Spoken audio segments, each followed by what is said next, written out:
Welcome to a place for those in search of truth and conviction, a place where we discuss culture, politics, philosophy, and everything in between. I'm Luke, and I'm here with Russ. This is Hardly Strictly Politics. Yes, ladies and gentlemen, thank you so much for joining us for episode 5 of HSP. Luke and I back in the saddle putting it down for you once again.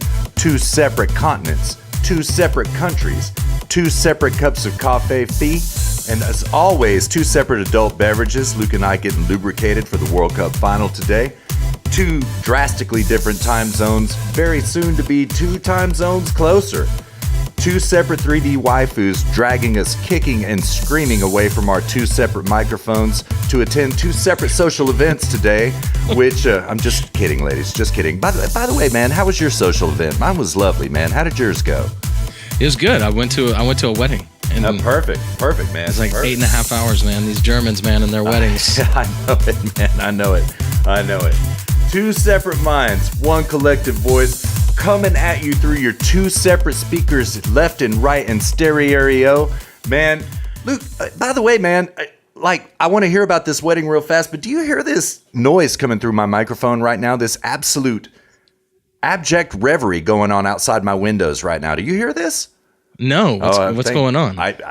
People raising hell out there, man. I don't know what's going on. Maybe Bastille Day. I don't know, man. So I expect 2 separate sets of sirens coming up in this microphone here pretty quick. I mean, just to be perfectly honest, you know. So, yeah, man. So like these Germans and their weddings, man. Tell me about it.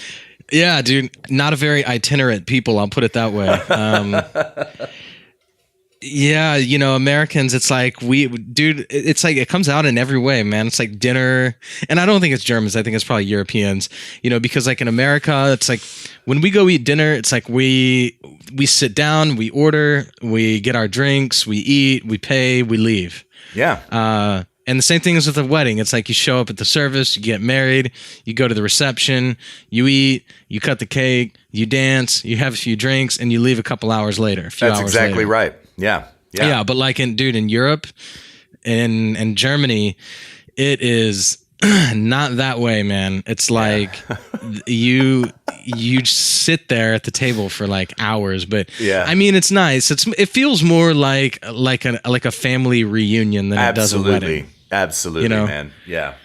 Absolutely. That's beautiful, man. That's just beautiful. But I think our wedding was pretty high energy because we had a whole bunch of, it was like mixed. It was like we had a whole bunch of Americans there who were like trying to party, and the Germans are just all looking at them like, who are these crazy people? Yeah.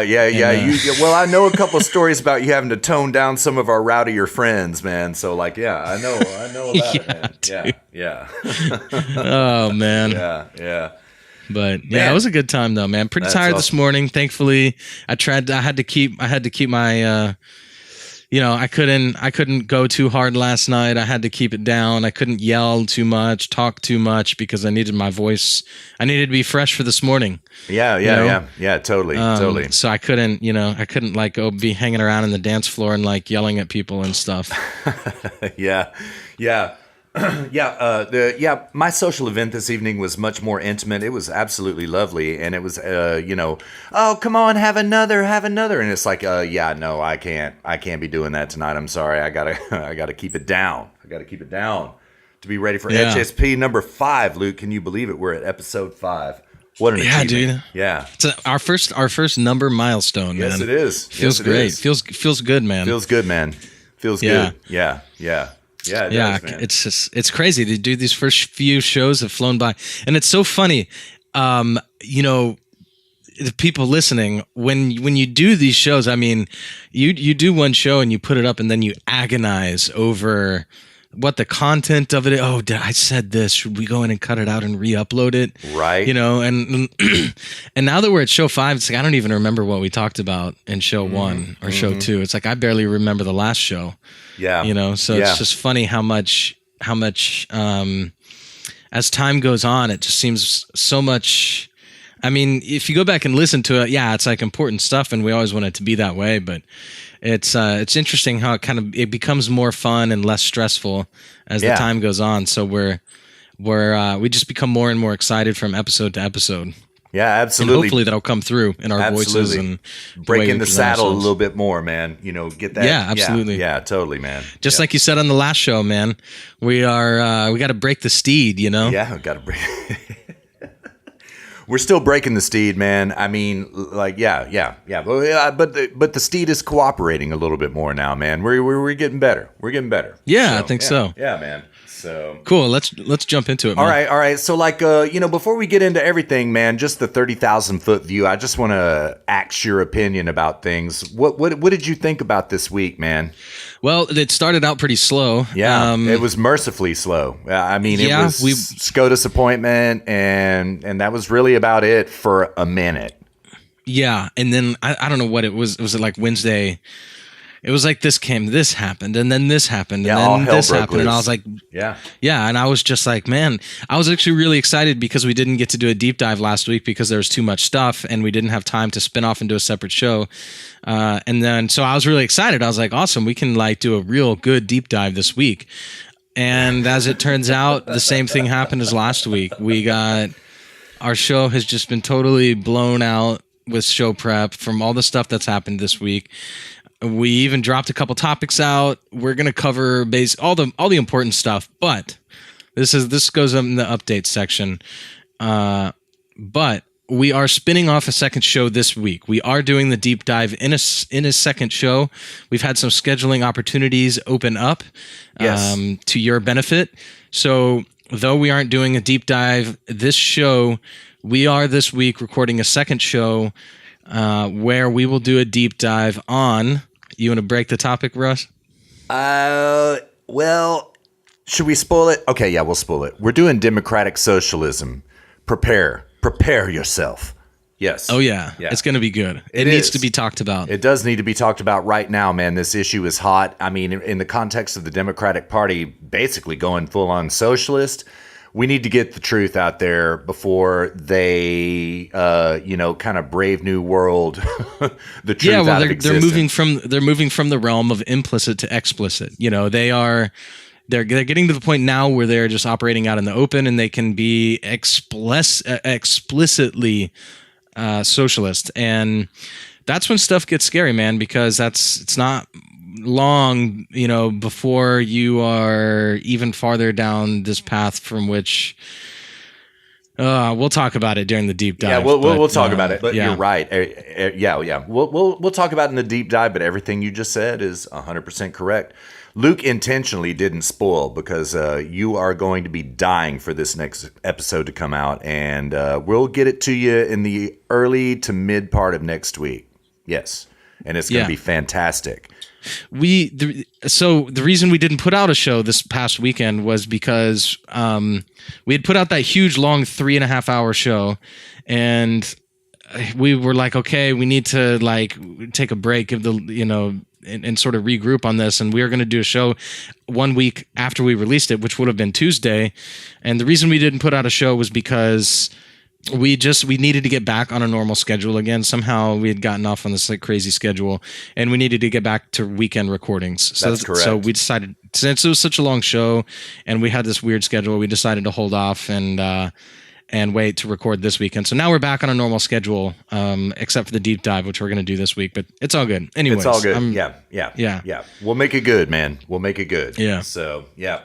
So, I mean, sort of along the lines of, now that we're on our first number milestone of HSP number 5, Luke and I just discovered this week that we are being listened to in 5 different countries. Ladies and gentlemen, thank you so much. When you told me that, I was just over the moon. I was beside myself, man. I couldn't even believe it. Yeah. But we've got some glaring omissions on this. All right, dingoes, where you at? You need to get up in here. Leafs, frogs, bongs, we need more of y'all up in here. You know what I mean? We need more of y'all up in here. We need some representation. Dude, we got bongs, man. Oh, we do have bongs? Oh, yeah. Well, all right. Yeah. All right. That's one of the countries. Yeah. Okay. Along with fantastic. we got Norway and we got Austria on that list too. All right. Yes. Oh, ladies and gentlemen, thank you so much. I mean, when you told me that, I was just blown away. But yeah, man. Australia, where are you at? Canada, where are you at? Come on, man. Get up in here. All right, dude. All right. So we should probably move on, man. So we actually have a lot of introductory remarks. I mean, first of all, a couple of corrections. I got a little bit of listener feedback. All right, when I was talking about last week topics that disappeared off the radar, Luke and I were both talking about it, and I talked about the Constitution shaking Gold Star father at the Democratic Convention. Well, it turns out that I called him Sadiq Khan. Okay. His name is Khizr Khan. All right. My bad. It's so racist. I know. So racist. My apologies, right? Sadiq Khan is the mayor of London. Khizr Khan was the Constitution shaking Gold Star father. My apologies. Goodbye, 100% accuracy. Yeah, Probably. I know. But I mean, that only pulls us down to 99.9. I mean, it was just a kind of a slip of the tongue and a little bit of reverie, That's all it was. So. All right. Now, this is a rather serious error. I was wrong about the time frame of Rosenstein being the demand on Rosenstein turning over the documents to the House Judiciary Committee. I said it was Tuesday, July 3rd. It actually was Thursday, July 5th. I read an inaccurate report, and I was hoping that they were putting the screws to him to bring it on Tuesday, July the 3rd. I was wrong. I stand corrected. But this also is only a small error because what Luke and I predicted last show was that he was going to do exactly what we said he would do, and that was he would not produce what we call the Genesis document. He would not produce 302s, and every document that he produced to the House Judiciary Committee would be heavily redacted. And sure enough, right on cue, that's exactly the way it was. So only half wrong. So that brings us down to about 99.25. Yeah, something like that. We'll improve over time. We're not going to make any mistakes in this show, man. So we'll get that average back up by the end of HSP 05. It's all good. Yeah. It's all good. Yeah. All right. No, those are the only corrections we had. All right, let's move on to listener feedback then. So we got a bunch of feedback, which we really appreciate. And one listener in particular provided several questions, which we're going to answer right now. So the first two questions, Russ, you jump in here, but the first two questions were regarding the sex trafficking and pedophilia topic from last week. The listener asks, what was last year's number versus this year's? And what has the increase been? Okay, Russ? This is a very good question, and it's really difficult to get to the bottom of this issue because specific numbers are very hard to discover. FBI crime report statistics seem somewhat masked about this, and so really the only way you can piece this together a little bit is by individual reports. So I pulled a couple of things together. There was an article that came out on the Daily Wire last year. I think it was like in March of 2017. And I quote from it, Donald Trump became president on January 20th. And in one short month, there were more than 1,500 arrests for sex crimes ranging from trafficking to pedophilia. Most of those were pedophilia. The article goes on. Big deal? You bet. In all of 2014, there were fewer than 400 sex trafficking related arrests according to FBI crime statistics. So like you do the math here, that's almost a 400% increase in arrests in 1 month over a whole year in 2014. I put an infographic here for Luke to see. There's no point in us reading through the grisly details of it. I just wanted to put it there to Luke. And Luke, please feel free to hit back the listener with that infographic. Send it to this person. Yeah, for sure. Yeah, that's really for you and me and that other person. But I also got a little bit of feedback on this, and it's someone close to me. And this person said, okay, well, since you boys went there, you might as well report the whole story. And it turns out, Luke, that we missed a major one.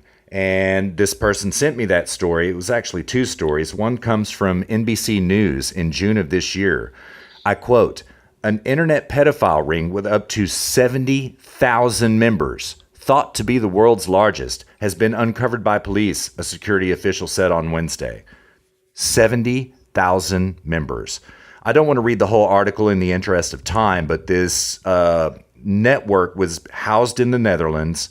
I'm sorry, the Netherlands or Norway. It's one or the other. It's Norway. Sorry about that. It's Norway.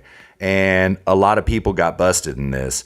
But for us, 56% here in the United States, what is really relevant is a story that busted in early June of this past year that I did not know about. So thank you, my friend, for sending this to me. I appreciate it very much.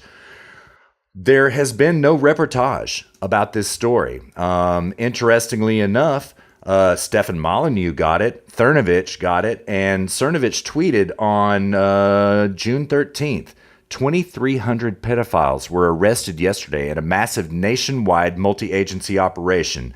DOJ issued an official press release. No coverage from CNN, New York Times, Washington Post, MSNBC. I would also like to add to that list, no coverage from ABC, CBS, NBC, Fox News. Nobody covered this. Cernovich continues in his tweet, the implications of that omission are ... intriguing. Stefan Molyneux joins him in this tweet. Thousands of pedophiles were arrested over a 3-month period during Operation Broken Heart. Silence on the subject sounds like sympathy for the devils. Now, again, and I agree with you 100%, Molly, that's really despicable. Really, the only way to find out this information was to have followed Cernovich or Molly in the Twitterverse, because really the only release about it came from the DOJ, and I read, this is directly from the DOJ on their website. I verified it. More than 2,300 suspected online child sex offenders arrested during Operation Broken Heart. The Department of Justice today announced the arrest of more than 2,300 suspected online child sex offenders during a 3-month nationwide operation conducted by Internet Crimes Against Children, also called ICAC task forces. The task forces identified 195 offenders who either produced child pornography or committed child sexual abuse, and 383 children who suffered recent, ongoing, or historical sexual abuse or production of child pornography were liberated.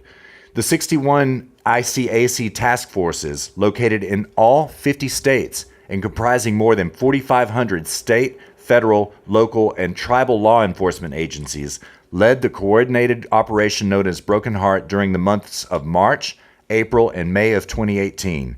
During the course of the operation, the task forces investigated more than 25,200 complaints of technology-facilitated crimes against children and delivered more than 3,700 presentations on internet safety to over 390,000 youths and adults. Now, again, we're sorry that we can't get back to you with specific numbers. Luke and I believe both that these numbers are being withheld and kept intentionally vague because we believe that investigations are ongoing and more busts are coming. But rest assured, things are happening at the DOJ and the FBI regarding pedophilia, and there has been a massive increase. Massive increase. So I actually just remembered I got feedback from another listener. This one was over the phone actually, and this listener asks, "What is the?" She was wondering what the point of covering this is. Like, why is this important? Because she's like, you were just talking about this out of nowhere, and then now suddenly you're like, so what is the purpose? I mean, is this just like a pet project? Why is this important? Well, that's a very intelligent question, and really the reason we decided to cover it is that literally nobody else is, and word needs to get out there about this stuff. Also, Luke and I suspect that this goes way deeper than we are going to touch right now. And we also kind of want to get out in front of the major happenings before they happen. And that really is the reason, to be quite frank, really just so that you find out about it. I mean, because Luke and I, let's be honest, Luke, we followed this kind of stuff since about, 2015, right around that time when we started looking into it? Yeah. Yeah. Well, I mean, yeah, where the corners where we inhabit. Yes. We're talking about it. And in terms of like, politics on the internet and whatnot. Right. Yep. So that is the reason, and thanks for the question. That's a great question. Yeah. All right. All right. Well, moving on. So, going back to the original listener that asked about the changes in numbers, the listener continues: the culture war has been lost. The loss began in the '60s with free love, then birth control, then gay marriage. The listener goes on to ask: if you blink on gay marriage, will you also blink on pedophilia? Ow, and is man. this a culture war throwdown? It's a very fair question, but It's a very fair question. It in my mind really speaks to the generational gap between I'm assuming the way that the way this person writes it and the way they're asking it indicates to me they're probably of a different generation, and it indicates to me it's just a generational gap in terms of understanding the concept of freedom and liberty and really taking that seriously. So in this case, I think the listener seems to think that the degeneration of culture, beginning with the free love movement in the '60s, proceeding forth through the widespread adoption of birth control, and then finally gay marriage, and that's really the culture war. And I view these as totally different topics than something like sex trafficking or pedophilia. It's like asking if you blink when someone goes to the shooting range, will you blink when someone commits an act of terrorism? Wow. One you may not like or be comfortable with, and the other is a clear act of force. In other words, in one case there's a victim, in the other case there are consenting adults. Absolutely To correct. compare pedophilia with prostitution and gay marriage is to equate force with consent. And legally, pedophilia and gay marriage are the opposites. Yeah, absolutely. Man, that is a great point. That is a great point, because this is based on the premise that a child cannot give willing consent. That's why these people are monsters and they have to be shut down.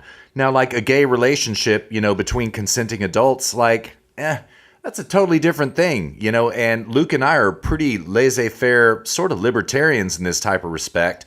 And we honestly think that we have nothing to do with what goes on in consenting adults' bedroom. We have no input, having anything to do with that. That's a great point, man. That's a great point. Yeah. So, like in my mind, the Supreme Court ruling, which their ruling was based upon the interpretation of the 14th Amendment, which was allowing gay marriage, and like in my view, that's not a problem. I mean, same here. Not at all. And if you don't like it, then your fight is the fight against the separation of church and state, and that, in my opinion, would be a catastrophe. Because if it is the idea that we're in a culture war, and that it is religious institutions and terminology weaving into the government so as to create a fabric across society, then you can forget about separation of church and state. I mean, right. Literally, that is church and state. That is another fantastic point. Yes. So, I mean, if you want to protect, if marriage is an institution which you believe, should be between a man and a woman, then you should fight to have the concept of marriage taken out of the government and Supreme Court entirely. Right. There should be no marriage licenses. The state should not have to bless your marriage before you get married. Yeah. Absolutely. It should be entirely contractually based. This would be a perfect world, right? This is like our LARP, right? Like, it should be entirely contractually based between adults. You enter into a contract, and I'm sure there will be lawyers and law firms who come up with their packages and whatnot. And this is a man and a woman package. You know what I mean?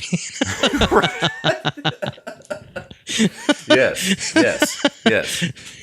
Yeah, I can just you come walking through the door. He just looks at you. He's like, "You need the gay marriage package." I can just tell right now. You're dressed way too nice for the man and woman. Or it's like, a man and woman walking through the door, and like the lawyer guy looks at the husband or the man, and he's like, I know you're here for the man and the woman package, but you're not fooling anybody with that Gucci purse you have going on. Yes. Yeah, but I mean, in all seriousness, let the private sector deal with it, get marriage out of the hands of government, and then it won't be corrupted. I mean, when you this is the thing, is like when you introduce these things into the government and controlling it, you're introducing it into a sphere in which now they have to offer that equally to everybody by law, and they should. So, like, if you don't want something which you hold as sacred to be corrupted, the last thing you should do is introduce it into legislation, because it's going to get sent through this process, which is like, the Constitution and amendments in the bill. It's going to send through this process. And what that process does, it says, okay, well, I have this concept. I have this thing here, right? And I have to figure out a way to give, if it is a right, I have to offer that right to everybody equally, as long as there's no force involved. And again, a lot of people are like, oh, it's a cultural thing. It's a cultural thing. And, it's the degeneration of our culture and blah, blah. Okay, but that's a different fight. I mean, if you want the government to be legislating our cultural tendencies, do not for a moment pretend that you are in favor of freedom and liberty, because you're not. Yes. Full stop. Yes. And I mean, like, if I may respectfully say to the listener, you'll have to tell me who it is at some other point in time. Maybe when we get off the horn tonight. Yeah, it's all good. We try to keep this feedback as anonymous as possible, so we can be agnostic as to the source and really try and handle it objectively. Yes. So if you send us feedback and we get riled up over it, or you send us feedback and we don't take it too seriously, don't take it personally, because like Russ doesn't tell me who he gets feedback from. I don't tell him who I get feedback from. We try to be agnostic and as objective as possible as to who it is. Yeah. Absolutely. But like, in all fairness to the listener, I truly do see where you're coming from. I think that what Luke is saying is true, and respectfully, sir or ma'am, I think that you're creating loosely based connection about what the culture war really is. And to further edify Luke's point, and listen, sir or ma'am, I understand exactly where you're coming from. You have your values, we have ours, right? But when you're talking about something like culture war, Luke and I would configure this in a different way, right? And also, like, I don't think, based on the values that you hold that I can tell you implicitly care about, I don't think that you really want to tell anybody what to do in any circumstance, because I can tell where you're coming from, what your philosophy and your culture is, and I respect and value that philosophy and culture. But like, keep in mind here, to further edify Luke's point about what he was talking about, what we're really talking about here is that, a gay couple, a straight couple, consenting adults can sign a contract in a court of law, okay? A child cannot sign any type of contract with very good reason, right? A child has to have an adult sign for the child, right? So like, there is kind of this certain disconnect in the connection that you've made. And I respect your opinion indubitably. I would just ask you to reconsider, sir or ma'am. Just kind of reconsider a little bit. Kind of think it through a little bit differently, Yeah. I mean, and I empathize, right? I mean, I value, our certain culture. I was raised Catholic, so I was brought up with a lot of these sort of Catholic proclivities, and I always felt myself being very, very conflicted about, I don't want to do this legally because I believe in capitalism and individual rights, but we got to do something. You know what I mean? Mm-hmm. So now, like, that has since changed. I don't think that it's nearly like this particular instance, like, when we're talking about like gay marriage or something, I don't think it's nearly as big of a deal today as I thought it was like 5 or 10 years ago. But back when Obama opposed gay marriage, back when Hillary opposed gay marriage, back in that day, yeah. It didn't bother me nearly as much, or it doesn't bother me nearly as much today as it did back then. I just don't think that it's a problem. But that's because my values have changed, and everyone's values change over the course of time, and that's okay. My values have changed and now it just doesn't bother me. But I understand that for certain people, this is very bothersome, and they feel as though something that they, hold sacred is being corrupted. And I understand that. And to those people, I would only say that if you don't want something that you hold sacred as being corrupted, then you should be trying to get it out of the hands of government control. Yeah, that's right. Because as long as it's government controlling it, well, what if someone else is in office and they're like, well, okay, well, now that we are, now that our people are here and our culture is here, guess what? Now marriage means this, now Catholic marriage is illegal. And now we are only going to allow this kind of marriage. Yes. So get it out of the hands of government control entirely. This is like it was the separation of church and state that allowed men to, and when I say men, I mean like man in like the philosophical terms. So like allowed humans to coexist peacefully. Before the separation of church and state, it was like bloody wars. And I mean, you want to talk about culture war, you should go back to when before we had the separation of church and state, there's a culture war for you. Yes. It was the separation of church and state, exactly what we're talking about here. Protection of individual rights, freedom, liberty, freedom to associate, freedom to dissociate from people. These sorts of things that have allowed men to coexist peacefully. And I want to keep that separation of church and state strong because I value peace. Absolutely, man. Absolutely. But to this listener, one thing I should have said earlier, right? Like I do understand where you're coming from, because I do see in our culture at the moment kind of a movement to normalize pedophilia.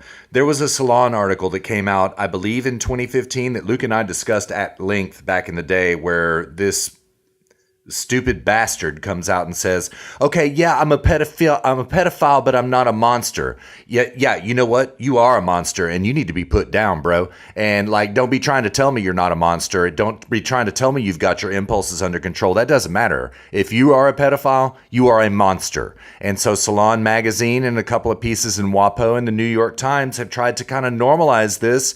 And this is a cultural thing that you're talking about, so I understand where you're coming from. Yes. One of the things that this listener references is that NAMBLA. Dude, have you ever heard of NAMBLA?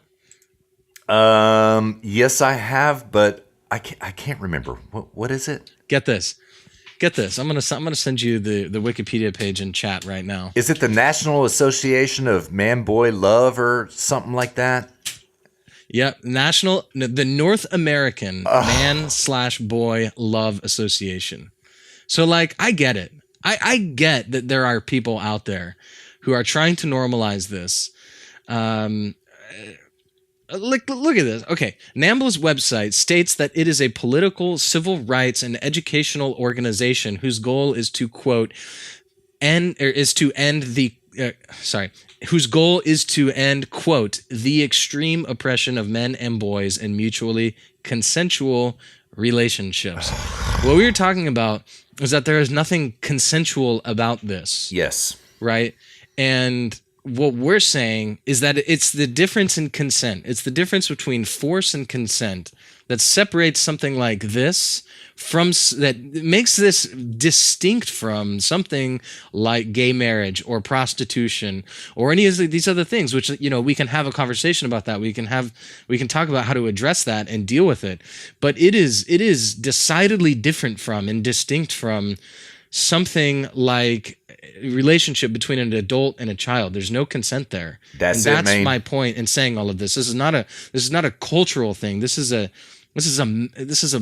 really, it's a metaphysical difference between the ability of somebody to provide consent and not. Yes. That's what this is all about. That's it, man. That's it. All right, are we done with that? Should we? Yeah, move man, on, this is so gristly. I really, to the leader who gave us, or the listener rather, who gave us this feedback about why we're talking about this, we understand how gristly it is. We're just trying to red pill you about some things that are going on right now, and we expect more of this heat in the future. And we hate talking about it too. So yeah, let's get up out of here, man. Let's get about it. Yeah, we were at the beginning of before the show started today. We always have we always talk about to try to get ourselves a little bit high energy and amped up, because one of our goals in the show is we want to leave people feeling good about things, feeling good about the world. And this stuff is like, you have to cover it. You have to talk about it, but it's grisly. So like, we want to try to get this stuff out of the way, but we gotta address it. You can't let this stuff go, Yeah, that's you right. have to deal with it. Yeah.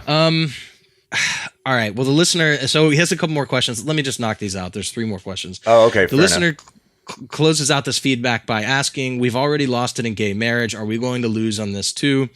So my answer is the only way to make sure this isn't lost is to make sure we don't equivocate again between force and consent. What other principles would one propose our court system use to make court rulings, if not determining what is and isn't force? Like, that's the whole purpose of the courts. All that should be the only and sole purpose of the entire government, is to extract force or coercion from society. They do that through 3 means, which is police, military, and courts.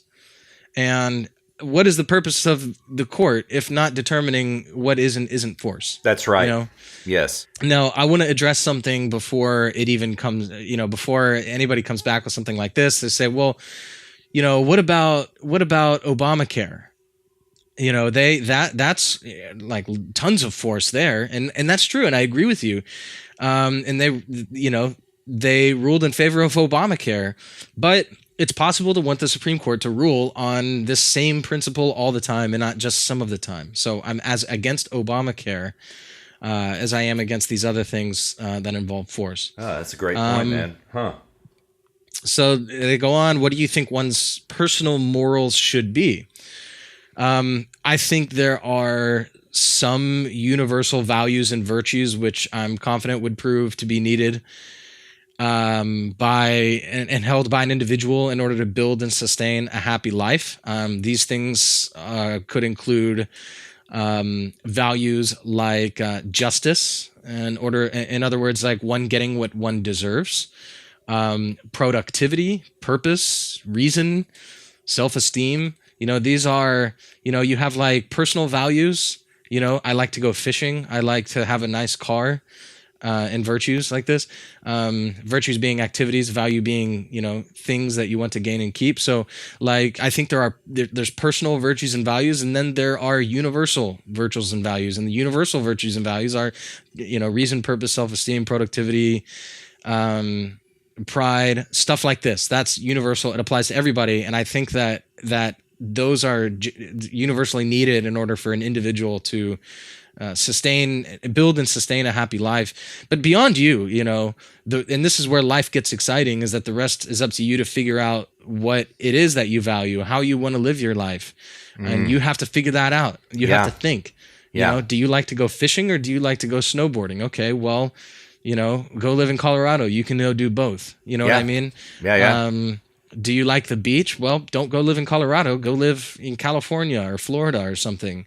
You know what I mean? So like, and this is where life gets exciting, is you have to think. But the key word being in all of this is think. You have to think. And like this, no one is going to give you the perfect roadmap of how to build the perfect life. You have to figure it out. And life is the process of figuring out what makes you happy and pursuing that. And the key word being in all of this is think. And you'll make mistakes, but you try to minimize them and you try to learn from them and not repeat those. Yeah, absolutely. That's my answer to what I think one's personal morals should be. Yeah. And that's a great answer, by the way, man. Mine is a little bit more simplistic, and I would like to answer this listener similarly. Like, I remember a time in America when, not long ago, even when I first moved out here to San Francisco, right, there was this sort of mood in the country, kind of pre-Obama, about people realizing there are not many things upon which we will agree, right? But the thing that we can agree upon the most is that we want to be free.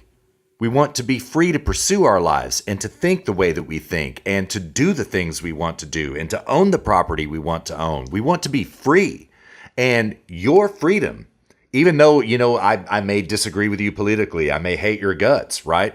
I may want to shoot you, right? But nonetheless, I'm not going to shoot you, because the fact that you are free, I can look at you and you are free to oppose me, to do whatever you want to do. That means that I am free. And that really is what, as citizens of this great country, that's what I think our morals should be. And I think we need to get back to that rather than telling each other what to do all the time, right? Just be free, man. Yeah, just be free. Live and let live. I actually moved. He had asked, or the listener had asked 2 other questions, which I had actually moved to our topic bank because I thought we could talk about them later. But I mean, you just nailed one of them, which is they had asked what the morals of should society have mores? And yeah, I mean, I do. I think there should be some sort of like,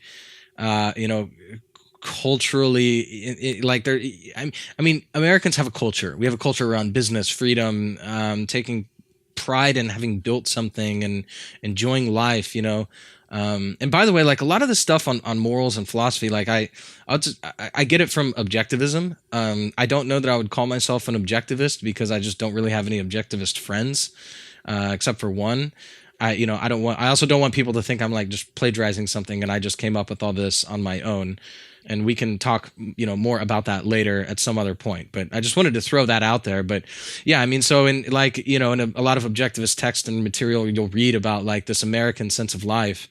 And and to your point, I think that, this is sort of the society, the cultural, the things you get from the culture, which is like freedom and appreciation for freedom and valuing it and liberty and individual rights, like you're talking about, Russ. Absolutely. Yes. All right. Last question, and then we can move on. So also, why is prostitution illegal? And then the listener answers their own question by saying, because sex is like a drug. So, oosh. Oh. Yeah. Well, this is what I would ask in return. So should we make marriage illegal too? I mean, if sex is like a drug, then I guess marriage is the gateway drug to sex. You know what I mean? So should we just outlaw marriage altogether? So, all right, if sex is like a drug, then that's to say that it's like that any amount is too much, of a bad thing. So to that end, like, is everything one likes and enjoys like a drug because you want to do it again? Sex, like a lot of other things, yes, it can get you in trouble. Working too much can get you in trouble too, though. So should we outlaw working? Spending too much money can get you into trouble. Should we outlaw spending money? Going back to my original point about having personal morals and personal values, the point is that it's your job to think. You have to figure out what you're willing to risk, what is the risk versus reward. Everybody is different. Just because you don't like prostitution as a business service doesn't mean you get to tell other people what to do and what not to do. This isn't the Middle Ages, and nor would I want it to be. Yeah. So anyways, yeah, I mean, man. Yeah. Well, good answer. And sir or ma'am, thank you very much. That's God tier feedback. And thanks for keeping us here on our toes here at HSP. Yeah. Thank you very much. Yeah. Yeah. Totally. I love getting this stuff. It sounds like I get worked up and everything, but like, this is what I love this. Yeah. This is what I live for. Yes. Thank you. Getting this sort of feedback. Thank you very much. Yes. All right, let's move on, man. All right, let's do it. So we got another update. I'll launch into this one real quick. Yeah. Did you have something you wanted to say? No, Russ? sir. I'm just blown away that somebody cares that much to give us that great of feedback and ask that type of question, and I'm truly grateful. But that's all I have. Yeah, and I'll reiterate that too. Thank you. Yeah. Thank you, because this really, these are the conversations that need to be happening. That's absolutely right. I think this is why I like Dave Rubin on YouTube and all these people, they're talking about, it seems like these are obscure subjects, but they're not. They're stuff everybody thinks about at some point in time, and they wonder to themselves, everybody has, how to live life and these sorts of things. So anyways, thank you for sending that in. All right. So a couple of updates. I wanted to clarify what I meant by the left rebuilding itself. The reason is because we are going to go into a democratic socialism deep dive. So I want to give a quick update on this.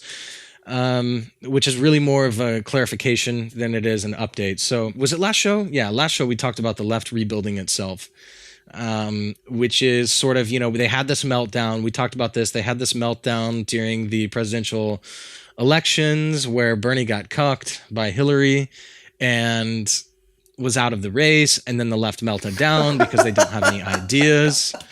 What's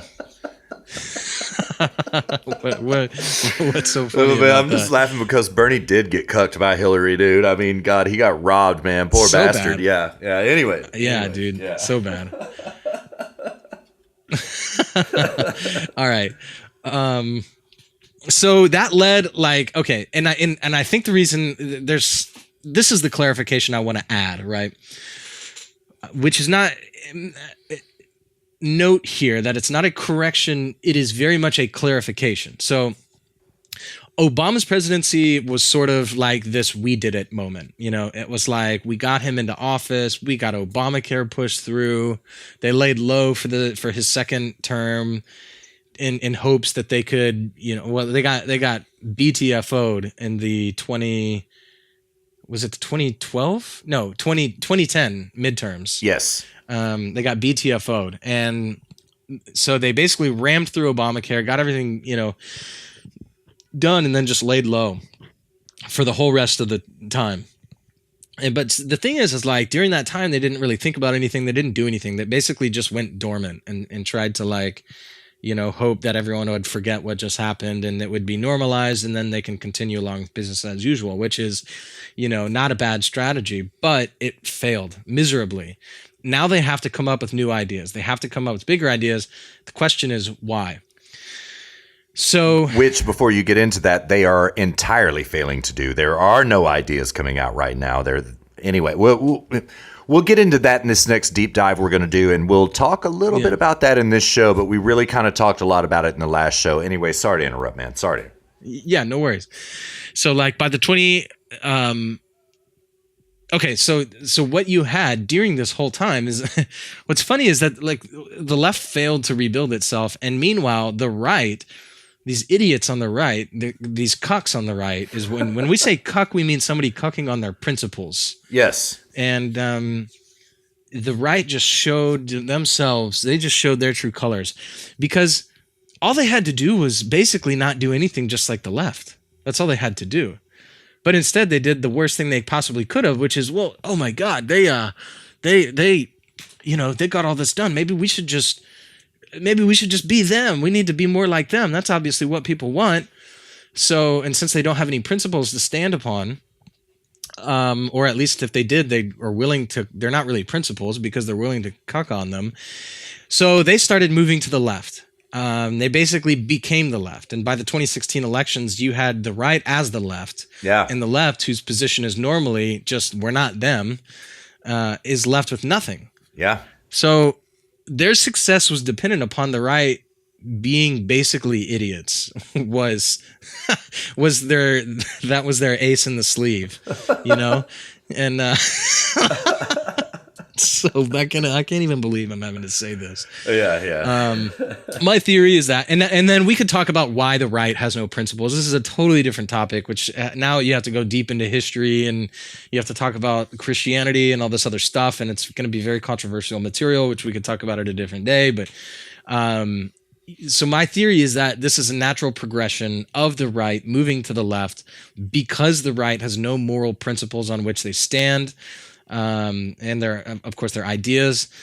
So it was pragmatism, and pragmatism never wins the hearts and minds of the people if and when one's opponent is arguing not on pragmatism, but on moral principles. So let me say that again. Moral principles will always and everywhere win out over pragmatism. Mm-hmm. Always. Mm-hmm. People do not want to know what works. People want to know what's right. That is why moral principles will always win. And as long as the right lacks moral principles, they will continue this slow trend to the left. So over time, the right's ideas, in my mind, have slowly eroded, and they've ultimately culminated in becoming the left. So So here's what's funny is that because they became the left is now no longer an opposition party fundamentally. The two parties are both, they're Me Too parties. They're just arguing about who can do the same thing better. You know, it's like, oh, no, I don't want to end Gibbs. We just think we can manage that better than the left. You know what I mean? That's exactly right. Yes. So, and it's because they don't have any moral principles. They're just pragmatists. Yeah. We don't really want to end illegal immigration. We can just manage it better than the left. We can just manage it better than the right. That really is what's going on. Yeah. Yeah. Yeah, totally. Yeah, exactly. That's another great example. And so the manifestation of all this was Bernie's success in the 2016 election. That is when all of this became manifest. And it was a manifestation of the void of ideas on the left. And even though I don't like his ideas, I think they're evil, to be perfectly honest with you. I'm vehemently opposed to them. You know, I have to say that I do respect the fact that it's real ideas upon which he stands. And it is indeed a breath of fresh air. And why is it a breath of fresh air? Because finally, like, we have a real opponent. There's no more confusion about what's left, what's right, you know, what's right and what's wrong, who stands for what, and like, you know, this has like been the political landscape for like 20 years now. Is this like mushy sort of compassionate conservatism and neocon, and it's just, you know, finally we have somebody who's like coming out and saying this is our ideological proposition. And it's like, boom, now we've got a fight. Yeah. You know? Now we have a fight on our hands. Yeah. And that is the worst thing is the people in the middle who haven't made up their mind. You don't really know what they're going to do. You don't really know what they're thinking, and they're just kind of there. And that's when, you know, and they're the ones kind of like holding the door cracked and open and, you know, waiting for all the bad ideas to come rushing through. And so I'm glad that we have a real opponent, because now we can talk about ideas, and it's not just this nonsense that we've had going on for, I mean, honestly, dude, it's probably going way back before 20 years, probably like ever since probably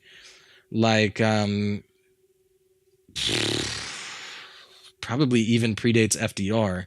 Like yeah, I would say it actually does. Yeah. The FDR is kind of when it got brought into full steam motion, and then again it kind of doubled down in the 60s after that, you know. But like, yeah, it goes back, you know. I mean, since pretty much the advent of Marxism itself, you know what I mean, pretty much, you know. So yeah, but I'm talking strictly in an American political sense, because if we're gonna go there, then we have to talk about like all sorts of other ideologies and like religion and all this stuff, because that has moral implications as well. But I'm strictly in the context of American politics. I'm trying to think. I mean, oh gosh. Well, I mean, it definitely goes back to like Hoover and I'm sorry. Go Coolidge. ahead. I was gonna say it definitely goes back to like Hoover and Coolidge and yeah. Oh God, who was? It escapes me. Who was the president from like the early 1900s? He was the big, like the one of the first big environmentalists. Woodrow Wilson. Yeah. Yep. Woodrow. It really like goes back to Woodrow Wilson. Like ever since him, it seems like it's been this very loose, like mushy sort of like everybody's like sometimes we're like, you know, not so much the middle, we're like to the right of it a little bit, you know what I mean? But it's just been this like just this cuck fest for like 100 years now since Woodrow Wilson. Yeah, I agree. And, where like as just a regular citizen, you feel like you're being slapped by the left hand, and then you're being slapped by the right hand, and then slapped by the left hand, and led around like a matador with the cape. You know, you're the bull and you're just sitting here chasing the cape, and then it's pulled out from front of you. You chase the cape on the left, you chase the cape on the right. And like, I agree with you, Luke. There really is a certain, I mean, you know, Bernie Sanders and Trump as well, there is a certain palpable crystallization going on right now in terms of political ideology right now. And oh man, what a great time to be alive. I hadn't thought about it the way that you put it, but I'm actually grateful for this too. Everybody's cards are on the table now. And now we're really talking about what's really going on. We're not trying to ghost implement socialism. We're not trying to ghost implement neoconservatism. We're talking about what is really at stake here. Now, man, you're absolutely correct. All right, you want to move on? Yeah, the only thing else that I wanted to say with that was that when we say rebuilding the left, all we really mean is simply developing actual real ideas. We can talk about what those ideas really mean, whether we like them or not, but that's what it is developing actual real ideas. And in the meantime, the new right, whatever that means, has become the position party. The cucked right has become the opposition party, and the left and the alt-left are both lost at sea, seemingly just airing up Trump balloons in hopes that someone might see them. This all means that we need to do a deep dive on democratic socialism because we actually exactly have ideas what it to means. engage. Yeah. Luke and I really want to have ideas to engage. Yeah, that's right. We really want to get out in front of this before these stupid socialist ideas catch in the mainstream, and we'll get to it in days. Believe that. Yeah. Yeah. Indeed. All right, man, dude, we're going so long on this. Let's move on and get into the content here. So, no story left behind. Basically, all right, we want to hit like stories that we talked about last week, so again, they don't just get lost in the internet ether. Children being separated from families. I mean, Russ, can we call this story officially dead now? Can we officially say that the left doesn't care now? Yes, we can definitely say the left doesn't care whether or not this issue is dead. I would not say so yet. It was brought up in the Strzok hearing over and over and over again this past Thursday. It will be used as a weapon going forward, but we certainly haven't heard much about it this week, have we? I mean, nope. Yeah. We need to come up with a standard? How many weeks need to go by before we can declare a narrative as left behind? No narrative left behind. All right, let's call. Man, this is hard. Should we say a month? I mean, the news cycle is pretty fast now, so it may actually be a little bit less than a month, but should we arbitrarily for now say 1 month? You don't mention it for a month, no, you dude, lose. I'm gonna say 2 weeks, man. Okay, 2 weeks. Yeah. All right. I would say a week, but I mean, this whole protest thing, that was an anomaly. You know? So yeah, it was. yeah, why don't we roll with 2 weeks? All right. 2 weeks now. It is. Yes. Yeah. Yep. Because remember, the shorter timeline we can make it. You know, it's like in Fight Club. It's like on a long enough timeline, everybody dies. You know? So it's like on a long enough timeline, all narratives get left behind. That's right. Know? Okay. Yeah, 2 weeks is fair, man. That's fair. Yeah. All right, cool. The other Maynard and Trent Reznor getting Me Too'd. Not a peep this week. Russ, I haven't heard a thing. Week 2? Yeah, I haven't heard a thing. That narrative's dead. All right. Yeah. All right. Yeah. Yep. Maynard, narrative left behind. Maynard and Trent, y'all are off the hook. Congratulations, boys. Big up yourselves. Yeah. All right. What else we got? Anything else we're not hearing about, Russ? Oh, well, interestingly, yes. It hasn't been weeks, but we'll cover this in a minute. The new Supreme Court nominee was picked this past Tuesday, and there was a lot of protest about it, a lot of heads exploding and people running around with their hair on fire and all kinds of this. And since the Strzok hearing, we've not heard a word about Brett Kavanaugh. Not a single word. Interestingly enough, we're on to all the other stuff we're going to talk about in this show. You know what I mean? So, yeah. It'll again, like, the child separation thing, I am confident that it will come back up, but show haven't heard much about it in the last few days, man. Show haven't heard. Yeah, the clock is ticking. Libs, you have about 10 days left to get back on Kavanaugh, and then we're considering this narrative dead officially. And last but not least, immigration, man. Yep. So a little bit of news this week. So there was a deadline imposed by the Ninth Circuit Court on the Trump administration to reunite children under the age of 5 by this past Tuesday. The date escapes me at the moment. Well, the Trump administration missed that deadline. Okay, and they missed it big time. They reunited some children under 5 with their parents, all of them still in detention, but they didn't get all of them. It turns out also that apparently 8 children were separated from their parents, and they don't exactly know who their parents are. And I don't really know the exact story about that. Nobody really knows the exact story about that because, there's so much distortion in the media about it. But What They ended probably up? don't want you to know. Yeah, man. exactly. That's the thing. It's like, dude, this doesn't happen by accident. Right. They don't want you to know. That's right. What's going on? They thrive on creating chaos and confusion and equivocating. That's this right. is a strategy. Yes, that's right, man. That's right. So one interesting thing that began happening this week is that in order to reunite children with their parents, what what the Border Patrol started doing with like all of these the captives, children and parents alike, they began DNA testing them so that they could more quickly reunite children with their parents. And well, guess what happened? They found 5 declared sets of parents and children had no familial relation whatsoever. 5, right? That means that these children were probably kidnapped and were being smuggled into the United States illegally by somebody saying, "Oh, but me children, I need to bring me children." Yeah, no, that's not even your child, boy. You know what I mean? That's probably child trafficking going on right there. In the process of when the DNA tests were starting to drop, 3 additional sets of parents said, okay, we give up. That's not our child. We give up. So that raises the total to 8 people that we know. How many? But out of how many sets? Is this 8 out of like 1,000 families? 2,000 children. 2,000 children. Yes. Okay. Yeah. And like, I can't remember what the exact number was, but it was something like 250 to 350 kids were reunited with their parents. Like, okay, I don't want to have to make a correction next week.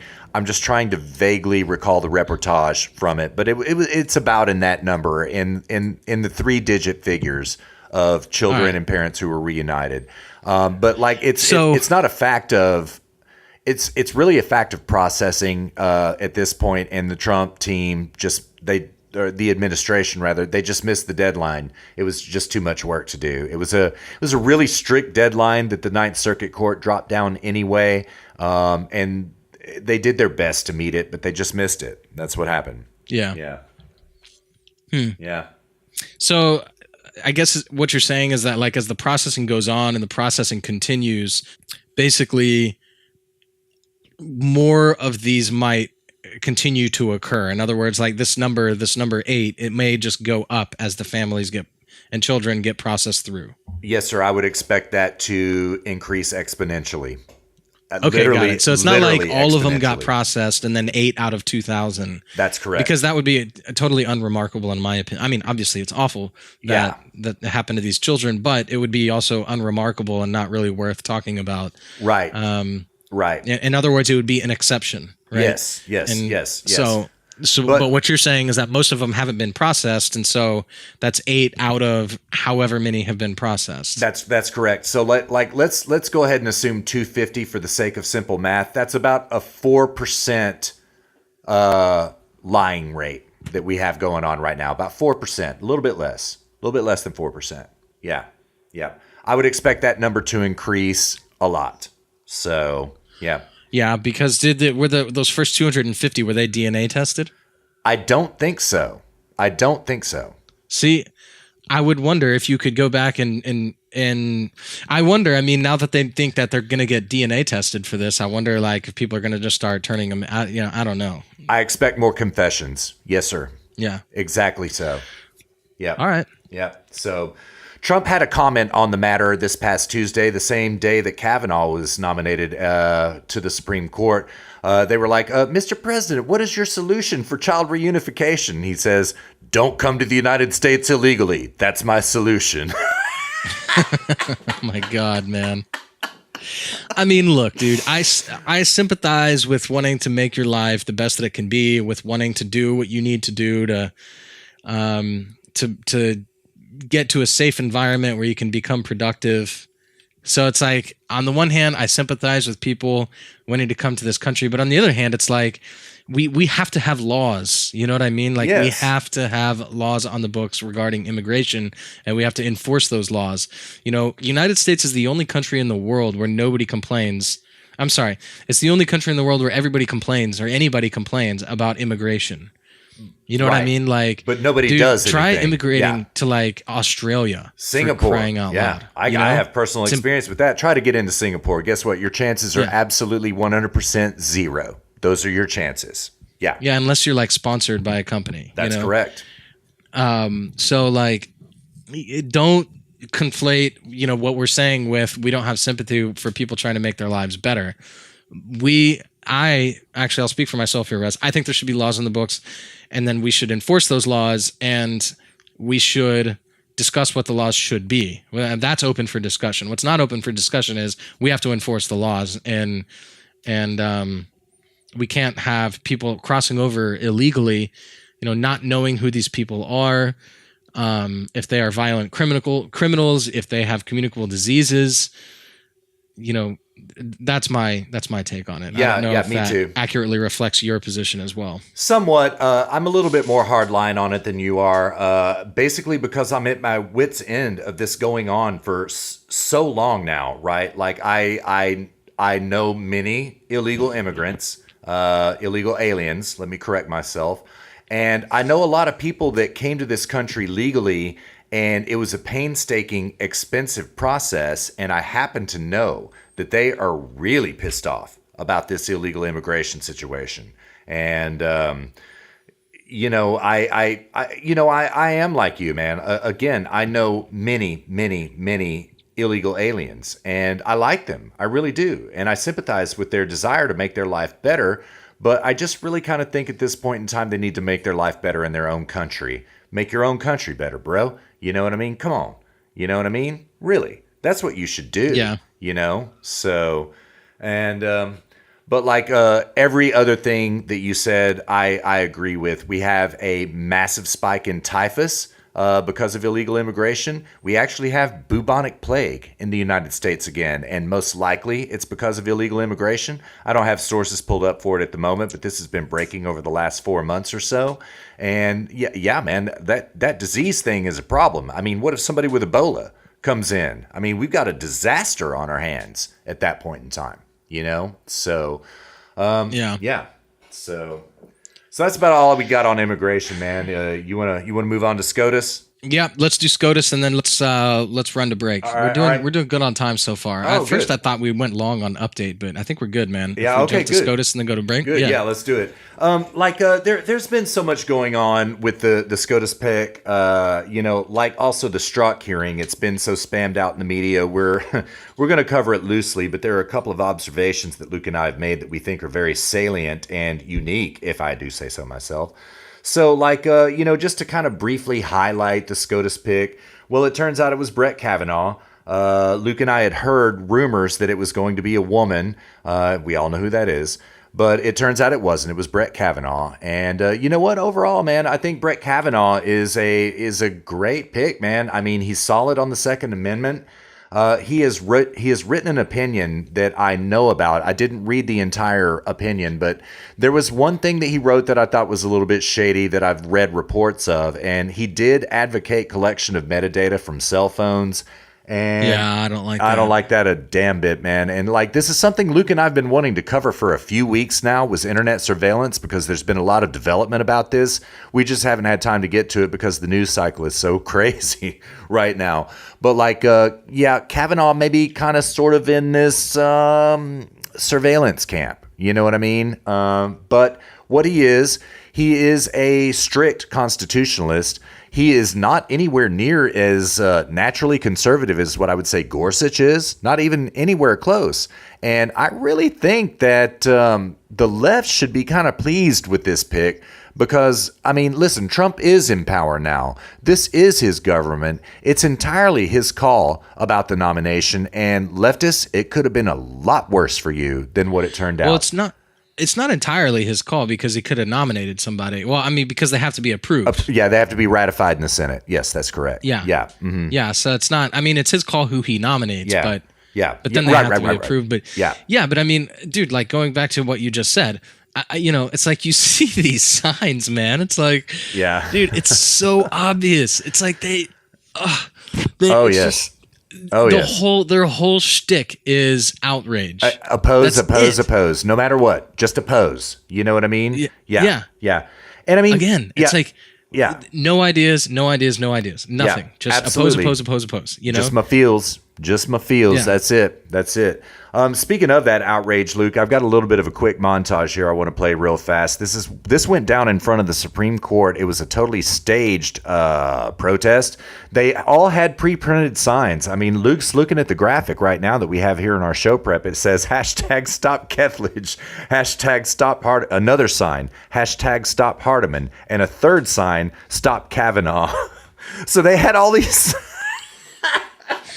They had them all ready to go. It's like who's going to win the Super Bowl? Yeah, You have to print all the merch. That's right. That's right. Yeah, you have to write the newspaper article depending on who's going to win the Super Bowl. Yeah. It's like this is what they do with their protest signs. Yeah. And they're all sitting there. They're already ready to protest on the steps of the Supreme Court. They're watching on their iPhones who it is that Trump's going to nominate. And they're like, okay, unpack the Kavanaugh bags, unpack the Kavanaugh boxes. It's Kavanaugh. Throw those boxes away. Bring out the Kavanaugh signs. That's what it was. And so, as you hear commonly, Luke and I saying, what the leftists always do is just bitch and moan and complain. No ideas, my feels only. And this is only a brief sample of what happened in the Supreme Court this past Tuesday. We must ensure that we defeat Brett Kavanaugh. All our rights are at stake. He is a dangerous man who will endanger our fundamental freedom. This just must not become the next justice on the Supreme Court. And what that will take is all of us fighting as hard as we can. We won't stand for any nominee, no Brett Kavanaugh, that wants to take away our constitutional rights. Hell no on Kavanaugh! Hell no on Kavanaugh! And so that doesn't even include Uncle Bernie. Several other prominent political figures were there, bitching and moaning like they always do. And they're talking about their constitutional rights. Okay, let's get right down to the chase of it. What they're really talking about is Roe versus Wade. These fools think that it is a constitutional right to have an abortion. Yeah, I got some news for you. It's not a constitutional right. It's not guaranteed anywhere in the Constitution. Now, furthermore, leftists, let me just double down on this a little bit. This is something that you should be really happy about, is that Kavanaugh has already said time and time and time again that he considers Roe versus Wade settled law. He has no interest in ruling on Roe versus Wade again.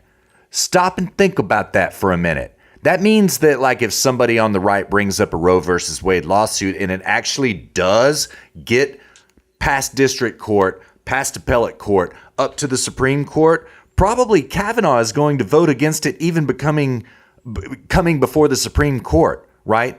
Stop and think about that. So you've got your four leftist freaks there on the Supreme Court that are going to vote against judging on Roe versus Wade. And then Kavanaugh is probably going to vote with them because he doesn't want to talk about this anymore. You should be really happy about this. You should not be oppose. You know, if this issue is so sacred to you, he doesn't want to rule on it. Just so you know. Stop and think about it, leftists. Just think. Like Luke was saying earlier in the show, just think. Don't feel. Think.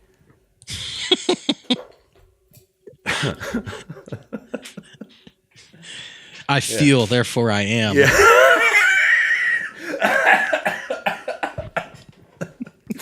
Oh, man. Yeah, dude, two things on this. So one, you've got that girl, screeching. Yeah. And the thing is what she's saying is not anybody with half a brain knows how disingenuous that claim. He's going to take our constitutional rights away from us. You have to be an idiot to actually believe that. Yes. You know what I mean? So it's a bad look for the left. It makes them look bad. It takes away from them whatever their message is. It's not really even a message. Their message is just a lack of something, That's right. So it's that. And then again, it's dude, these people are paid protesters. These people don't care. That's right. They probably work for a protest consulting firm. That's right. Who knows how to throw together a whole bunch of varying signs quickly and comes up with a strategy and then deploys the troops to That's right.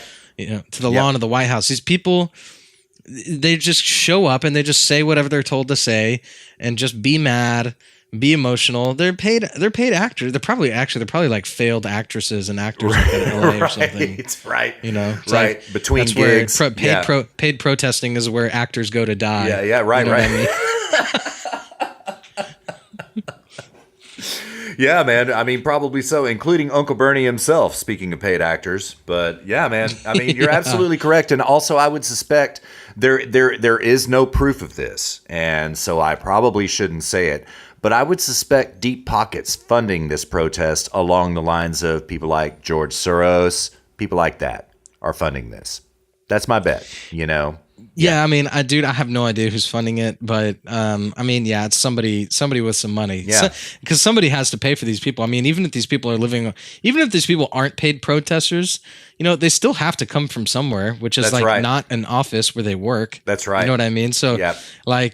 either some sort of donor or something like this is paying for it, or they're just on welfare or something, and then the taxpayer's paying for it, you know? So somebody's paying for it. Right. Well, like there was a protest. It wasn't the women's march. It was some other protest. But like, man, I read on 4chan that like, oh my God, you got to check this out. Look at Craigslist right now. Here's the link. Law. Right. And then and sure enough, I followed the link and it literally was saying, we're paying $15 an hour for protesters to come to whatever protest. This was in like right around 2016 campaign season. And sure enough, it was a real Craigslist ad. And they were really, willing to bus people in and pay them $15 an hour to come protest. So yeah, that's exactly what this is. I wonder if it was a contract gig, one of these evil contracting gigs, or if they offered him healthcare and bennies, you know? Right. Absolutely right, man. Yeah. Yep. So anyways, you know, I was really happy with Kavanaugh. You know, there were a lot of great names in the list that Trump is really looking at. Man, what's the girl's name escapes me now. It's Barrett, isn't it? The lady's name, Barrett? The one with 7 kids? I think it's Barrett. Yeah, I'm pretty sure it's Barrett. God, I don't even know, man. Yeah. I think that he may be teeing her up to replace the notorious RBG when she, you know, drops dead at any isn't it moment. like Connie or It's Amy something? It's Amy something. Amy something. Oh. Yeah, man. You know what? Here, I'll tell you. I'll look it up. Yeah, it's gonna drive me crazy. I'm gonna look it up too, man. Yeah, Amy Barrett. Yeah. Okay. Yep, it is. All right. Yeah. So it's Amy Barrett.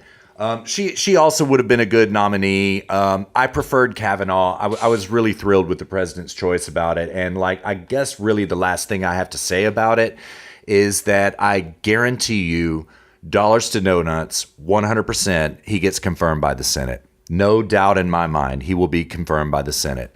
And because what he is about is constitutional rights. And I predict that as many as, let me take a guess, between 3 and 6 Democrats will vote for his approval. And we're already going to lose a Republican. I can't remember exactly who it was, but it's one of the cucks. She already said Susan Collins. It was Susan Collins. But even Susan Collins kind of has indicated that now, based on what Kavanaugh has said, that she is leaning toward being in favor of him. And I predict that, let's call it 4 or 5 Democrats end up voting for Kavanaugh. 100% he gets approved. 100%. Yeah, I agree, man. I was kind of looking into it myself, and I was like, this should go through. Yeah. This is not a problem. Yeah, man. All right, you want to take a break, bro? Yep, let's do it. We'll be back.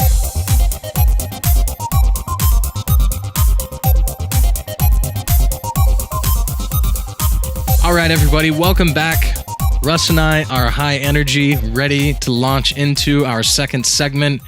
We got some great stuff lined up for you. Russ, you want to kick it off? Yeah, man, I'll kick it off. This is the meat and potatoes of everything I've been dying to talk about so far this week. I mean, I wanted to talk about all that stuff in the first segment too, but man, here we go. All right, so there was a little bit of breaking news yesterday, and Luke and I are not too far behind the 8 ball on this because it happened on a Friday, and it didn't get spammed out by the mainstream media before we got a chance to sound off on it.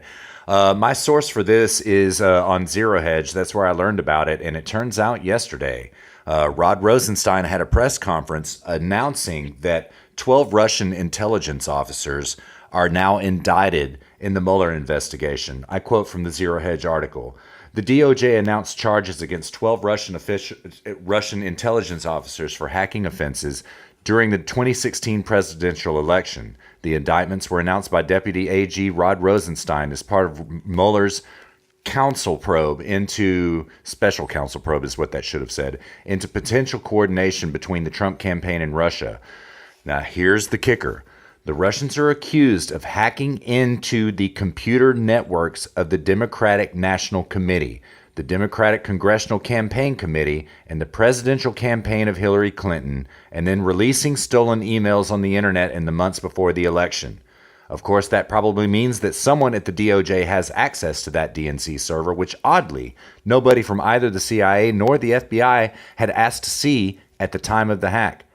The Russian agents allegedly created fictitious online personas during their operation, including the Guccifer 2.0 persona, which was previously believed to be a Romanian hacker, as using cryptocurrencies to pay for various computer equipment, blah, blah, blah, blah. The Russian intelligence officials are also charged with using a third party, in parentheses, which is not named in the indictment but sounds a lot like WikiLeaks, to distribute the information. All right. So, first of all, first comment, we're going to talk much more at length about this later in the show, but ain't that funny? Ain't that funny that right before Trump's about to go meet with Putin for the Russia-U.S. summit, then all of a sudden this story drops? Ain't that funny that it drops right after these bombshells were dropped in the Strzok hearing on Thursday? Then Friday, now all of a sudden, Mueller suddenly has 12 indictments of official accusations for people hacking into the DNC server. Unbelievable, man. Unbelievable. Imagine the timing. So, anyways, Rush, Bongino, Hannity, Sarah Carter, John Solomon, all of these great investigators and reporters, I kind of paraphrase all of them. The Mueller investigation is an absolute cover-up. It is a cover-up for Democratic incompetence, absolute incompetence, probably corruption. It is a cover-up for Obama's corrupt DOJ. This leads all the way up to Obama himself. This Mueller special investigation, this Trump-Russia collusion story is nothing but a cover-up. And you can go to any of those sources I just named and find out more of the facts. Luke and I, in the interest of time, are not going to cover them now, even though we already kind of have in previous shows. Keep this in mind, folks. This is the point I really want to drive home, all right? James Comey, Barack Obama, everybody in the DOJ, in the CIA, there was no doubt in anybody's mind that Hillary was going to win the election. Therefore, there would be no need for a cover-up, ever, right? But then, oh my God, Trump won the election, and that was the oh shit heard around the world, and that's why we're seeing this investigation amping up right now. Now, finally, well, there were some other indictments in the Mueller investigation, Mike Flynn, not the least of whom. And, there were indictments here and there, but they were incorrect and terrible indictments. This finally is a real accusation. Finally, after a year and a half, the Mueller investigation, again, imagine the timing. He finally accuses 12 Russians of being the people who hacked into the DNC server. We'll see. By the way, Luke, I read the entire indictment. There is not a single bit of evidence in the indictment. Now, that's not to be completely unexpected, right? Like when you write an indictment, you don't want to lay your cards on the table about what your proof is, right? But what you're going to have is what you and I are referring to as the Genesis document, like a paragraph in the indictment that says, okay, on June 12th of 2018, so-and-so called the FBI and reported that 12 Russian officials were the ones who hacked into the DNC server. Based on IP research, we believe that there is credible proof to this accusation. That doesn't exist in this indictment. The indictment is very short to read, it's very easy, and it's not lawyer speak. It's very simplistic for anybody to read. You can find it just about anywhere now. So I encourage you fully to go read the indictment. I think the indictment is 18 pages, something like that. And I was not convinced. I was not convinced. So, yeah. Has this story reached across the pond yet? Did you hear about this before the wedding yesterday? Had you heard about that? Nah, man. There's been like the whole NATO thing. There's which we're gonna get to. There's all sorts of stuff, but this is like nitty gritty American politics that Europeans don't really seem to care too much about. I'll say on this that it's what's funny about all this is that implicit in this is the content of what the hacking revealed, which is like the Podesta emails, yes, the conspiring to sabotage Bernie Sanders' campaign, right? All of that stuff was revealed, right. So it's like here they are trying to launch this huge like investigation and all these accusations to reveal something which they themselves did. Yes. Yes. Like it's like you cannot do this without simultaneously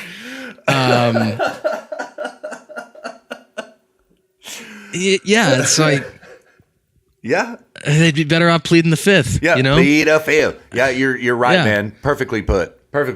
Yes It's just so funny, dude. It's like it reminds me of like when it's like you've got a couple, right? Like a boyfriend and a girlfriend, and like one of them's cheating on the other one, and they like leave their phone just sitting out with their text messages open, and then the other person walks up, and as they're walking by, like picks it up and looks at it, and finds out they're being cheated on, and they approach the other person, then the other person's like, "You shouldn't have read my messages. I'm gonna, like I'm breaking up with you for reading my messages." Just so. Oh my God, man! I love political theater. I really do. I love it. But you're right. That's the perfect analogy. Perfect. Well, a little footnote to all of this. I mean, first of all, Luke, we're going to be talking about Rosenstein for a long time to come. But according to, I'm not going to quote from the story, but according to Politico this morning, apparently articles of impeachment for Rosenstein have been drawn up in the House by Mark Meadows and Jim Jordan. I think Matt Gaetz was involved as well. They could be filed as soon as Monday. Who knows? I hate Politico as a source. It's far leftist loon sourcing, but like they do tend to get some facts on the ground correct most of the time. And so I do believe that these articles of impeachment exist. So, not for show 6 because that's going to be, our deep dive on democratic socialism, but probably by show 7, we're going to be probably reporting something about Rosenstein being impeached, which needs to happen. He is the most divisive political figure in modern American politics besides Hillary Clinton and Barack Obama themselves. So, yeah. But he's a Republican, yo. He's a Republican, right? Cucked Republican. Yeah. The new left. That's exactly right. That's exactly Dude, in fact, that's what we should start calling it. We should call them new left, like NU, like the new left. Yeah, let's do it, man. Yeah. Yeah. We've coined lots of terms here on HSP, but like we just coined a new one. Yeah. The soy basically, left. Yeah.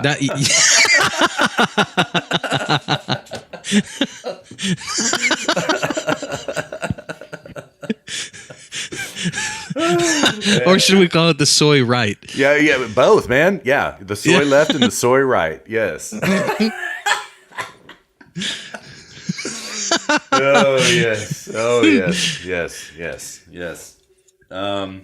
Yeah, but like, let's be fair about this thing with Rosenstein. If he is impeached, there's no way the Senate is going to approve by a 2/3 majority to impeach Rod Rosenstein. What really needs to happen, Mr. Trump, President, sir, you need to fire Rod Rosenstein. And actually, there was another great article that came out in the Wall Street Journal today. You know what? Let's save that. We'll get to that when we get to Strzok here in a little bit. Let's save that for. I don't want a content cuck. We'll get to that in a minute. So, but really, what needs to be happening is he needs to be fired, and the impeachment. Yeah, why doesn't Trump fire him? Yeah, it's a great question, man. I suspect that the reason is that he would be accused of being a Manchurian Candidate official Russian collaborator were he to do so. and he's looking at political optics rather than, well, it's not pragmatism. That's not what I mean to say, but I mean what needs to be done. You know what I mean? He's looking to kind of save himself a little bit of grief rather than doing what needs to be done. You know, I mean, let's not forget, man, he could dissolve the entire Mueller investigation as well right now. He could just dissolve it.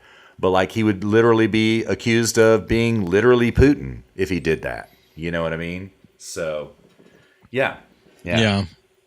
Well, speaking of Putin, another really interesting thing happened. All right, so Rod Rosenstein gave his kind of preening, self-righteous press conference. I watched it. It was disgusting. And literally, like within 5 minutes, Chuck Schumer came out saying that Trump needed to call off the Russia summit because if the president goes into the Russia summit right now, it will be a threat to our democracy, is what Schumer said. And so, we're going to talk about this much more when we get to the deep dive on democratic socialism. But, let me just tell you something right now, and I don't want to content cuck too much, but whenever somebody says the term, a threat to our democracy, including Peter Strzok himself, anytime you hear that, that's a cuck. Whoever said a threat to our democracy, that's a cuck. Whether they're soy left or soy right, they are cucks. That's what it means. Yeah. But really, the timing of Schumer's statement was just so rapid that it almost seemed pre-canned, coordinated, if I may say, like pre-rehearsed. And we'll get to that in further detail later. But it was really infuriating, and it just seemed shady. Yeah. What do you think about it, man? Yeah, pretty much in agreement. I mean, there's really nothing much to add on this subject matter in general, other than to say that it just, again, keeps going back to what we've been talking about for the last couple of shows, that the left has no ideas, they're absent of ideas, their shtick is being the negative, being the absent of what this big bad monster is, That's right. No propositions, no ideas, nothing of value to offer to anybody other than we're not that. Yeah. And that's what all this is. Yeah, that's right. In my opinion, that's what all this is about. Yeah, that's right. So, but Luke, there's another interesting, but let me reemphasize, I 100% agree with this. We're going to be talking about, this is going to be a theme for us through episode 100, by the way. You know what I mean? Because the left is not going to step up with any real ideas other than this crystallization towards socialism that we're seeing right now. And we're going to debunk it all. If this really becomes a meme and takes off, the democratic socialism on the left, then we can stop talking, about this and say, okay, cool. The left has ideas now, know, but until then they have nothing. Yeah. My feels. I feel, therefore I am. You can't argue with my feelings. Yeah, that's right. That's why they resort to feels, because you can't argue it. You know what I mean? Yeah. So, yeah. This is how I feel. Yeah. Damn straight. So, we talked about. By the way, I got that. I feel, therefore I am. I got that from one of our friends. I'll tell you after the show. Okay, I can't wait. I can't say that without giving him his due credit. So you know who you are. All right. Well, thank you, sir, for that. You made me almost spit out my beer when you said that, so I appreciate that very much. Oh man! So this, this seeming of coordination and the seeming coordinated messaging, like the unlikely timing with the Trump-Russia summit. All of a sudden now we have 12 Russian targets to point to. What's really at stake here? I've told you what this investigation is literally covering for. Now, at the risk of going into conspiracy theory too much, Luke and I do want to talk about something that busted this week that is really shocking, and it has to do with Seth Rich, okay? Now, again, we don't want to be too conspiratorial. Luke and I prefer to remain in the realm of facts, but let's just talk a little bit about who Seth Rich was. He worked for the Hillary campaign. He was a Bernie bro. He wanted to really work for Bernie Sanders, but there wasn't a job available, so he ended up taking a job with Hillary. He was a 27-year-old. What's that? I thought I didn't know Seth Rich was a Bernie bro. Yeah, he was. Oh, yeah, for sure. Yeah. Huh. Yeah, for sure. Because there's that like one photo that always like circulates on Poll, which The is one like him where wearing he's like in the. yeah. I saw that and I thought he was like, yeah, here we go. I just found it. With him, Yeah. he's like sitting with an American, like a koozie that's an American flag and like an American flag top and American flag pants, like looking off to the side. And I was like, I just saw that. I assumed he was like, landed somewhere on the right. That's what I thought when I first saw that as well. But like, yeah, he's far from on the right. He was a leftist. He was straight Bernie bro. Okay, yeah. didn't know that. Yep. Apparently, this is rumor. I don't know this for sure, but it's enough of a rumor that I think it to probably be true.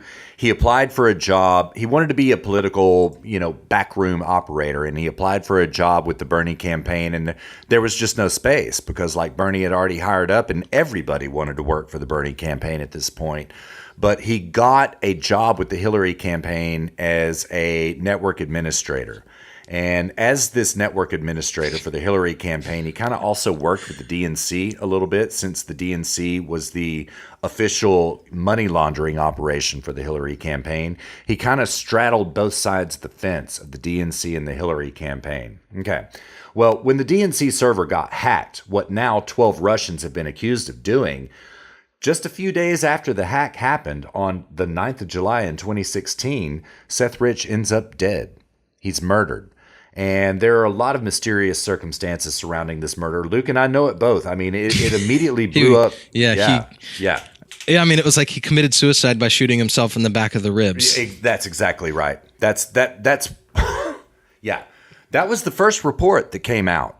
Believe it or not, it really was. But it turns out that report was rumor. And then the DC Police Department said, oh, it was a robbery gone wrong. Except for the curious fact that nothing was stolen. He had his cell phone, he had his wallet, he had his watch, he had an expensive necklace around his neck. Yeah, nothing was stolen. So it's a robbery gone wrong? What happened? Did Seth Rich kick his murderer's ass with his bare hands before they shot him to death in the back? I seriously doubt it. Actually, something was stolen. It was his thumb drive. It was, because thumb drives are really highly valued on the black market right now. Yeah, right. Okay, where did you hear about that? Where did you hear about his thumb drive being stolen? It says in one of the articles here. Okay. It actually says in the it actually says in the show prep. Yeah. Okay. All right. I was just wondering. I was just wondering if you heard about it on Poll or somewhere else before this story broke this week. I was just wondering if there was a secondary source for that because that would be fantastic if there were. No. But okay. Well, anyways, so what we do know is that these leaks, when, the DNC server was quote unquote hacked, a bunch of emails were stolen and they were published on WikiLeaks. Luke and I read a lot of those emails. Poll was digging through them. 4chan Poll, that is, was digging through them relentlessly, looking for stuff. This was the genesis of lots of things, including Pizzagate. Lots of stuff came out of these emails being leaked. Okay. Well, we all know that WikiLeaks is run by Julian Assange. Julian Assange, without getting into too many specifics, but you can find it for yourself on YouTube if you look closely enough. In an interview, Julian Assange one time kind of gave a wink, wink, nudge, nudge type of indication that Seth Rich was the leaker. But you got to remember, Julian Assange never reveals his sources. So he never definitively said, my source was Seth Rich for the DNC leaks. But like when he is asked that directly, well, it's an interesting reaction he gives. I can't really describe it, and it's not audible, so it's not, appropriate to a podcast format. You kind of have to see it, and it's notable and remarkable, So who knows whether or not Seth Rich was really the source of the DNC leaks? We don't know. What we do know is that Hannity used to cover this story every single day about this time last year.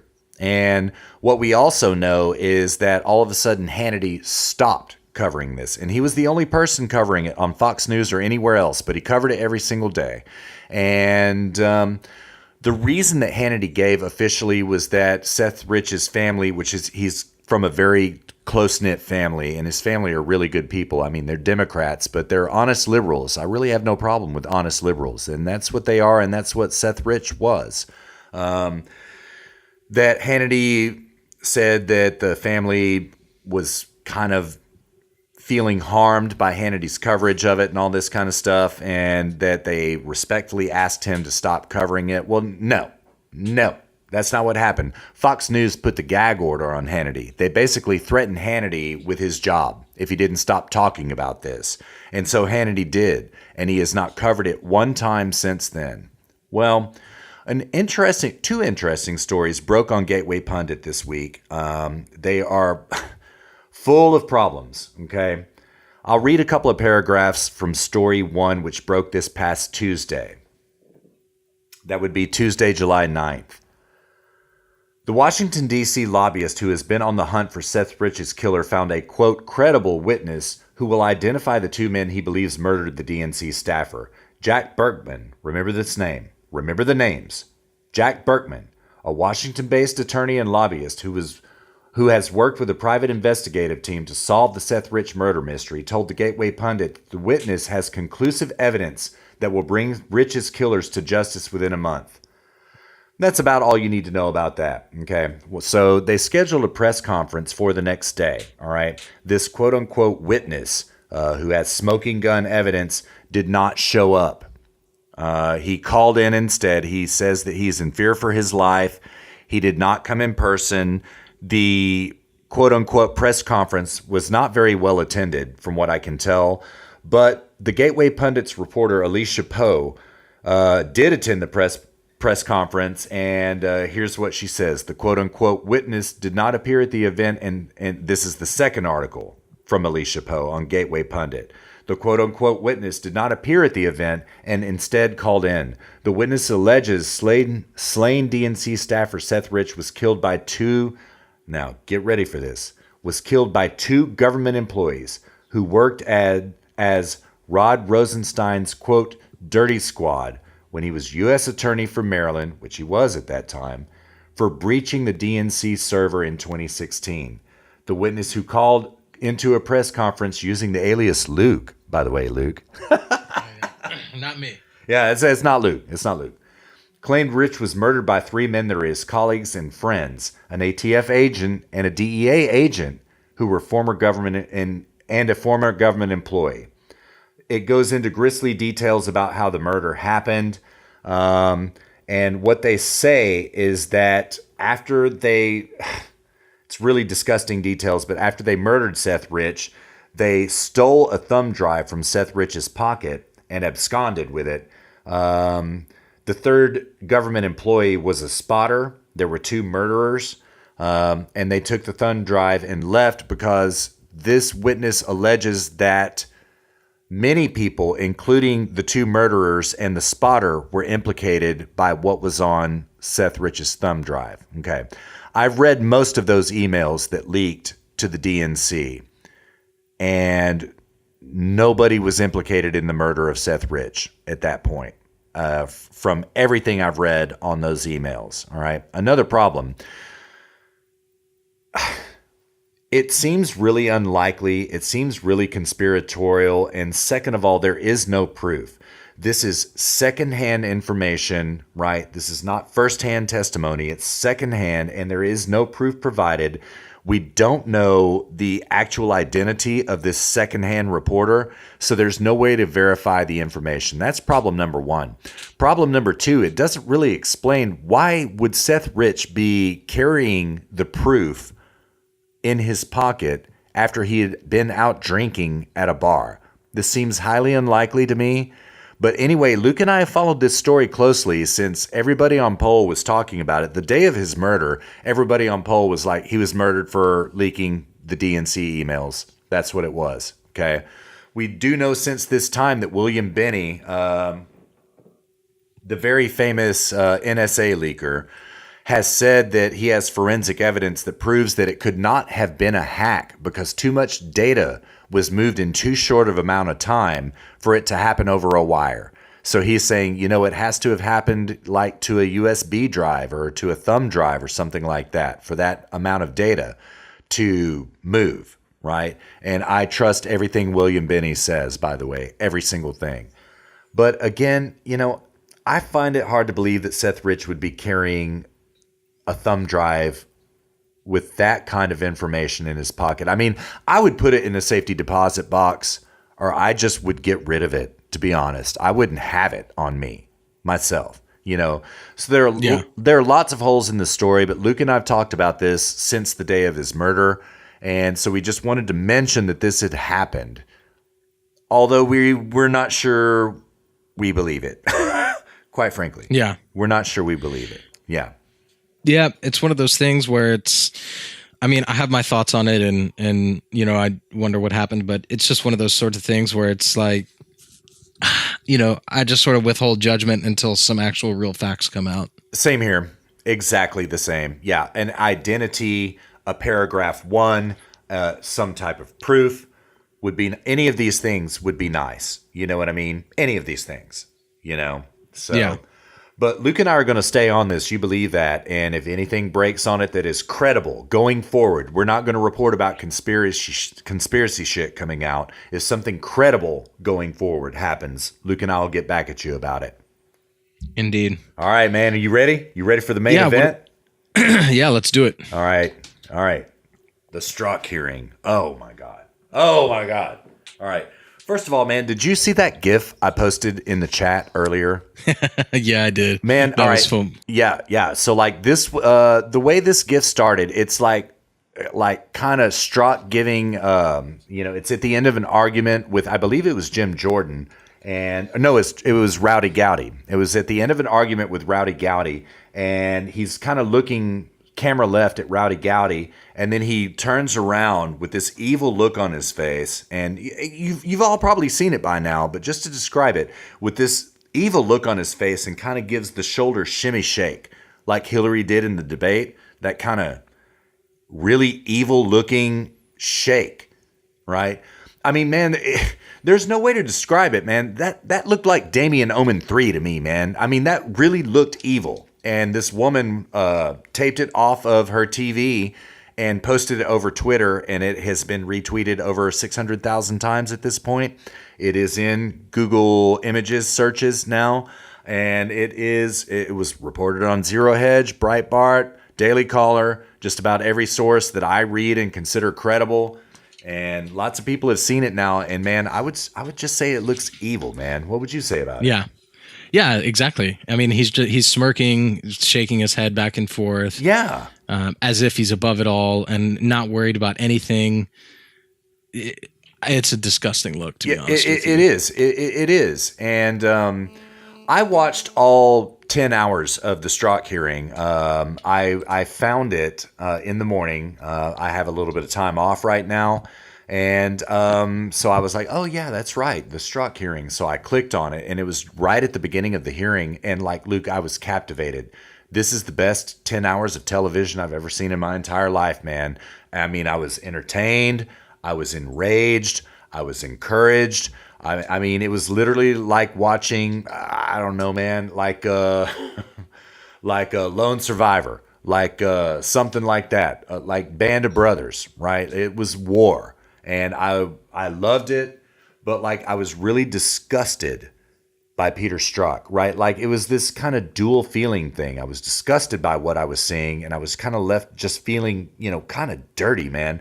But like every now and then during the testimony, I found myself being like, man, this poor bastard, man. He's been sitting here all day. He's getting ripped by Rowdy Gowdy. He's getting ripped by Jim Jordan. And, and then I'd be like, wait a second. No.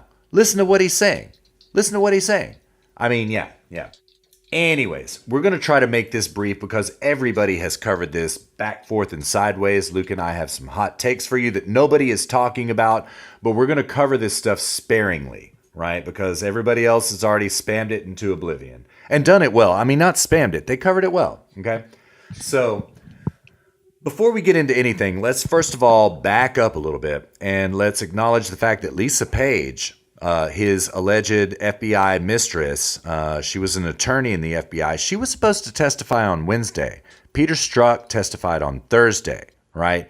Well, she refused to testify on Wednesday, but she did end up testifying on Friday behind closed doors. We don't really know much about that testimony. We have some quotes from some congressmen, but really the only conclusive information we have about anything that happened in that hearing, it's leaks. That's really what it is. But she did testify. You know, just to not get too far ahead of myself, but we know that the Republicans and Democrats both consider her testimony credible. We know that she answered a lot of things that Peter Strzok refused to answer. We know that she spoke to the texts. She spoke to personal conversations she had with Strzok. She spoke to the Russia-Trump Mueller investigation. She also said, according to Matt Gaetz, the representative from Florida, Republican, she apparently said that she believes the Russia-Trump investigation had a firm objective in mind before the investigation ever began. We're going to get into that in a minute. Man, Luke, did you see... You've seen the photos of Lisa Page from the past, right? You've seen, like, you know, kind of the big gums, kind of road hard and put up wet looking. You know, you've seen the photos of her, right? No, I haven't actually. Okay. Yeah. Well, she's pretty ugly, man. Right. But like, dude, she shows up to this FBI testimony looking very well put together, in a little black dress, made up perfectly. Like, it was a much better look than I have ever seen her look so far. And so, like, yeah, I'm looking at the pictures right now. Yeah, I see what you're saying. Now, but before we get into this, there is something that we have to talk about that enrages Luke and I both. All right, so, like, first of all, she refused to testify on Wednesday. We're both very gratified to find out that she did indeed testify on Friday. The excuse she gave for not testifying on Wednesday was that she had not received documents from the DOJ that were essential to her testimony. Mark Meadows came out immediately afterward and he was like, bitch is lying. We gave her all those documents months ago. Well, the truth of the matter is that the DOJ never told her she had been summoned for testimony. Her subpoena was issued through the FBI and the DOJ, and they didn't tell her. So the document she was looking for was not the documents that Mark Meadows and Jim Jordan and everybody on the House Judiciary Committee provided for her. She was like, okay, you know what? Before I go testify, I want to find my actual subpoena.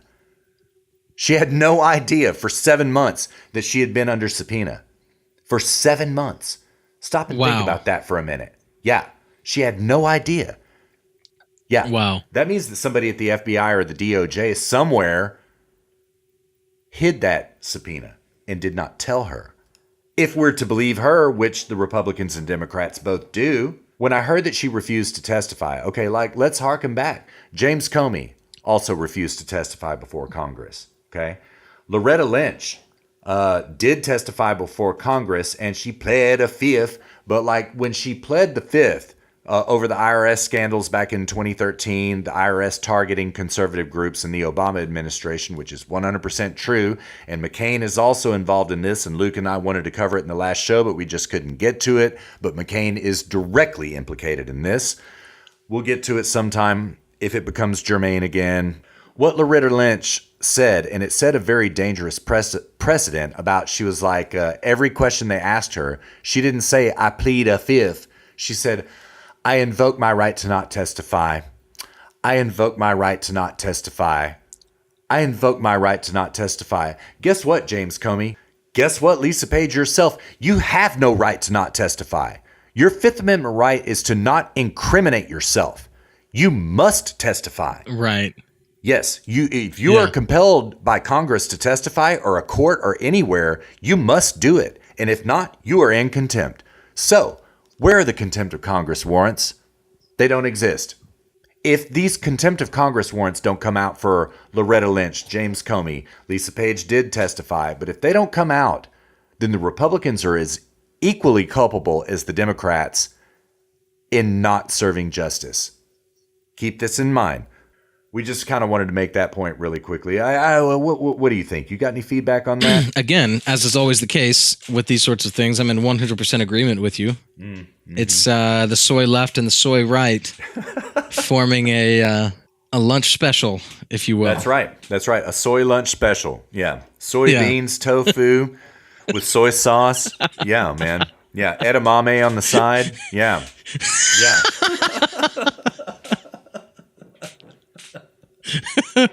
Oh man. Yeah, exactly. So, yeah. So like, okay, Lisa Page aside, moving on to the Strzok testimony itself. All right. It was truly explosive. Lots of back and forth bants, lots of shouting, constant Dem obstruction left and right, point of order after useless point of order. Lots of shouting about those points of orders. Democrats calling for votes on points of order. Just obstruction after obstruction in the testimony. Every time it seemed like a Republican representative was getting somewhere with Strzok, like they were about to get some runs on the board, get some information from the DOJ and the FBI that we've been obstructed on. Well, then sure enough, a Democrat would object, raise a point of order. It was really a shit show, man. I mean, there's no other way. Pardon my French, but that's really what it was, man. I mean, there's no other way to put it. You know what I mean? And yeah. Constant. So what was it? What was that? This face that we were talking about when you opened up the segment with Strzok? What was that in response to? Like, what was he doing? He was. He had just been grilled by Rowdy Gowdy, and he was turning away from camera right, his left, turning back forward to face Chairman Goodlatte, right, the person who's at the center of the chamber, and he was looking at Goodlatte and kind of making a mocking gesture at Goodlatte. Yeah. Like, you're not going to get any information from me type of thing. Yeah. It was, and what was he saying during that whole time? I mean, was he just like, I'm not going to... Yes. Well, I'm not going to testify? Yeah. Or... Well, there are three basic responses that we can ascribe to Strzok during this testimony, okay? Number one was that I am a good and faithful and noble servant of the United States of America, and I'm patriotic and blah, blah, blah, blah, blah, blah, blah, and I'm so virtuous. That's response number one. Response number two was that bias never influenced any of my investigations ever. I am so unbiased. I mean, I have my political opinions that I shared in confidence with my love interest, but they did not influence my investigations ever because I'm a professional. And not to mention, not only is it me, there are people below me and people above me at the FBI who would keep my bias from influencing the investigation. Total bullshit. Okay. His third answer would be what you just said. That is, the FBI will not allow me to answer this question because this affects an ongoing investigation. And I guarantee you, if he said it one time that day, he said it 500 times that day to everybody. So, I've got to be honest, Luke. I don't know what had just happened before that gift because I've never heard audio with it, right? I've only seen the visual of it, and I didn't spot it when I was watching the coverage that day. Then again, that was from Fox News' camera. I was watching C-SPAN, so I probably didn't see that happen on the camera feed I was getting. In context, I don't honestly know what had just happened. So, some other things that the Dems pulled, there was about a 45-minute shouting match about points of order and rules of the committee in the beginning before Strzok ever said a word. And then as the testimony went on, I've already told you the Democrats obstructed at every point that they could. But, what they also began to do, Luke, is all right, so the Republicans would... We'll play some of the audio here in a minute, but Republicans would be like, all right, let's get back to business, brass tacks. What, where, when, this. What, where, when, this. What, where, when, this. And then it would go back to the Dems, and the Dems would be like, oh my God, why are we patronizing and torturing this American hero who served our country so well when we've got these separated children at the border and we've had no hearing? Oh my God, are you serious? I swear. Yeah, and the Republicans, you know what they would do? When the Dems did this and preened and, virtue signaled over and over and over again, the Republicans just sat back and were like, you know what? Waste your time on this. Waste your time. Okay, you done? Okay, my 5 minutes. Okay, who, what, where, when, this. Who, what, where, when, this. Who, what, where, when, this. Yeah. Yeah. Yeah, it was very entertaining. You know what I mean? Yeah. The virtue signaling on the left was just despicable. Absolutely despicable. But the thing is most people realize that. Again, They do. Yeah, Yeah. I mean, people are not stupid. They realize this, and they're just not buying it anymore. That's you know? right. That's right. That's right. And also, I'll tell you something else, man. Like, the Democrats and Peter Strzok were circling the wagons up. Cohen from Tennessee even went so far as to say that Peter Strzok deserved a Purple Heart for all the abuse he had taken from his Republican colleagues that day. So, can you believe a fucking Purple? Pardon my friend. I'm sorry. We'll bleep that out. A Purple Heart, a wounded war veteran. You earned that Purple Heart in the ultimate way, and he said that he wants to give Peter Strzok a Purple Heart. That's despicable, man. Sorry for my slip up, folks. Yeah, Sorry about that. Yeah. Keep acting like this, and you'll keep losing. Keep acting like this, and keep losing. We could talk as long about this hearing as the hearing itself lasted. So we're going to play it cool on it. You've already heard all these clips anyway, but we want to make a couple points that we don't think have been adequately covered.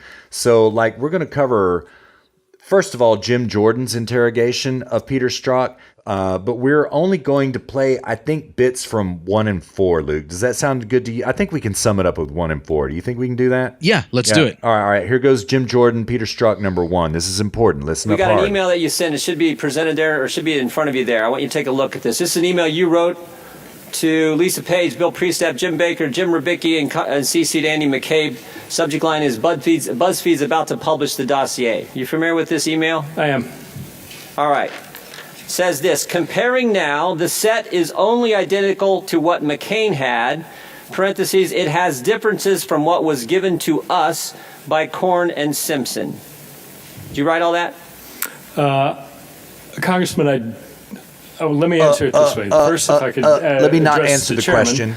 Over the break, I was authorized by the General Counsel. Hang on a second. I just want my time stop if you could. Are you addressing me or the chairman?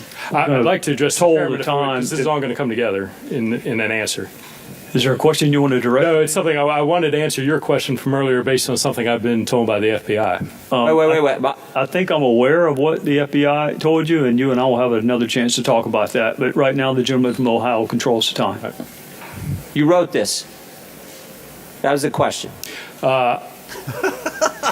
So obviously, Wait. we have Look at it. Do you see the from? So Congressman, here's Do you see the my- from line? Do you see the from line? Congressman, I do. It says And I Peter understand. Strzok. And then it says to Lisa Page and a whole bunch of other key people at the FBI. So did you write it? I did write this. All right, let me ask you a couple questions about it. It has differences from what was given to us by Korn and Simpson. Who's Korn? Sir, to answer that question, and I would love to answer that question, and every part of me, and you know why I'd want to answer that question because you have this information. Who's Simpson? I have been, sir, if I may, I cannot answer that question. You wrote based about it. on It's now public. Who's Korn? Who's Simpson? Based on direction by the FBI, sir, I am not able to answer questions about ongoing investigative matters. I just want to figure this out. Agent Strzok. You're referencing 3 copies of the dossier. The BuzzFeed copy you have, the one John McCain's staff gave to you, and the one that you said you got from Korn and Simpson. The one McCain gave to you and the one BuzzFeed has are identical in your words, but they have the Korn and Simpson one is different. Sir, this is kind of important. It is important, and I want to answer your question. And here's the position that I'm in, Congressman. I have been directed. May I answer your question? Mr. Chairman, may the witness be permitted Mr. Chairman, Mr. Jordan repeatedly asks a question, doesn't let him answer it. The gentleman from Ohio controls the time. All right, we'll just stop it right there. You get the point. You heard the Democratic obstruction. That was Sheila Jackson Lee and, oh God, what's his name from Rhode Island, raising objections, of course, as they always did, because Jim Jordan was about to get to the bottom of a very important matter. Now, before we go any further, I want to say, this email was not revealed in the IG report. It has not been turned over to the House Judiciary Committee or Oversight Committee by Rod Rosenstein's DOJ.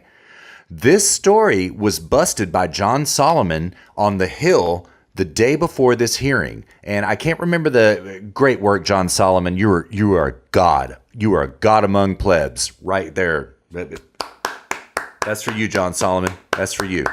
The title of the article was something like, was the FBI duped by 3 copies of the dossier? So like prior to this, we never knew that there were 3 copies of the dossier. John Solomon got the email, reported it. I don't know where he got it from. I assume it's a leak, but I don't know. But we always thought that there was only the BuzzFeed copy of the dossier. We now know that there were 3 different copies of the dossier. Shocking.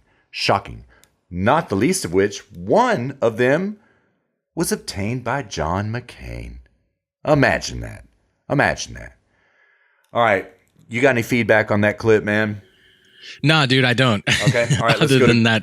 Yeah, just go to 4. Yeah, here's 4. All right, here it comes. You did not personally receive documents from Mr. Orr, but the FBI did. Is that correct? That's correct. And you also said the FBI got documents from a different source in mid-September. Different source than whom? Different source from Mr. Orr. It was not Mr. Orr who provided the initial documents that I became aware of in mid-September. So Mr. Orr did not hand you the dossier? Mr. Orr didn't hand me anything. Mr. Orr provided information to the FBI that included material that is what everybody's calling the dossier. Reporting from Mr. Steele. Say that again. Say that sentence again. Mr. Orr provided what? He provided some elements of reporting that my understanding is originated from Mr. Steele. Oh. So Bruce Orr did give the FBI information relative to the dossier? Yes. And another source also in mid-September gave you personally information. No. You, the FBI, information relative to the dossier. I never personally received dossier information. The FBI in mid-September, the first time I am aware of the FBI having that information, the first time I saw it was in mid-September. My understanding was that came into the FBI. That's when I became aware of it and when I first read it. One more time. Just say it. Bruce Orr gave the FBI documents relating to and supporting or part of the dossier. Is that accurate? Mr. Orr gave the FBI documents which included material that I believe originated from Mr. Steele. Oh, damn. Thank you. Oh. Okay. So man. Let's fill in some details here. Okay, Bruce Orr, who he is. He is a high-level DOJ employee, right?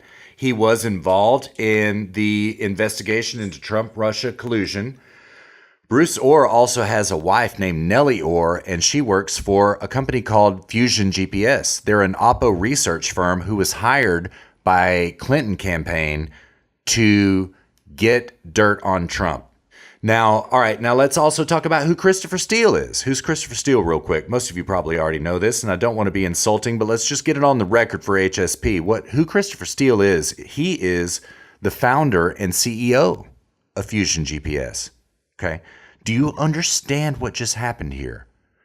Peter Strzok just said that Christopher Steele gave Bruce Orr information that went into the Golden Showers dossier, which, as far as we know, is the whole basis for this Trump-Russia collusion investigation. Okay, now let's stop and break that down a little bit, okay?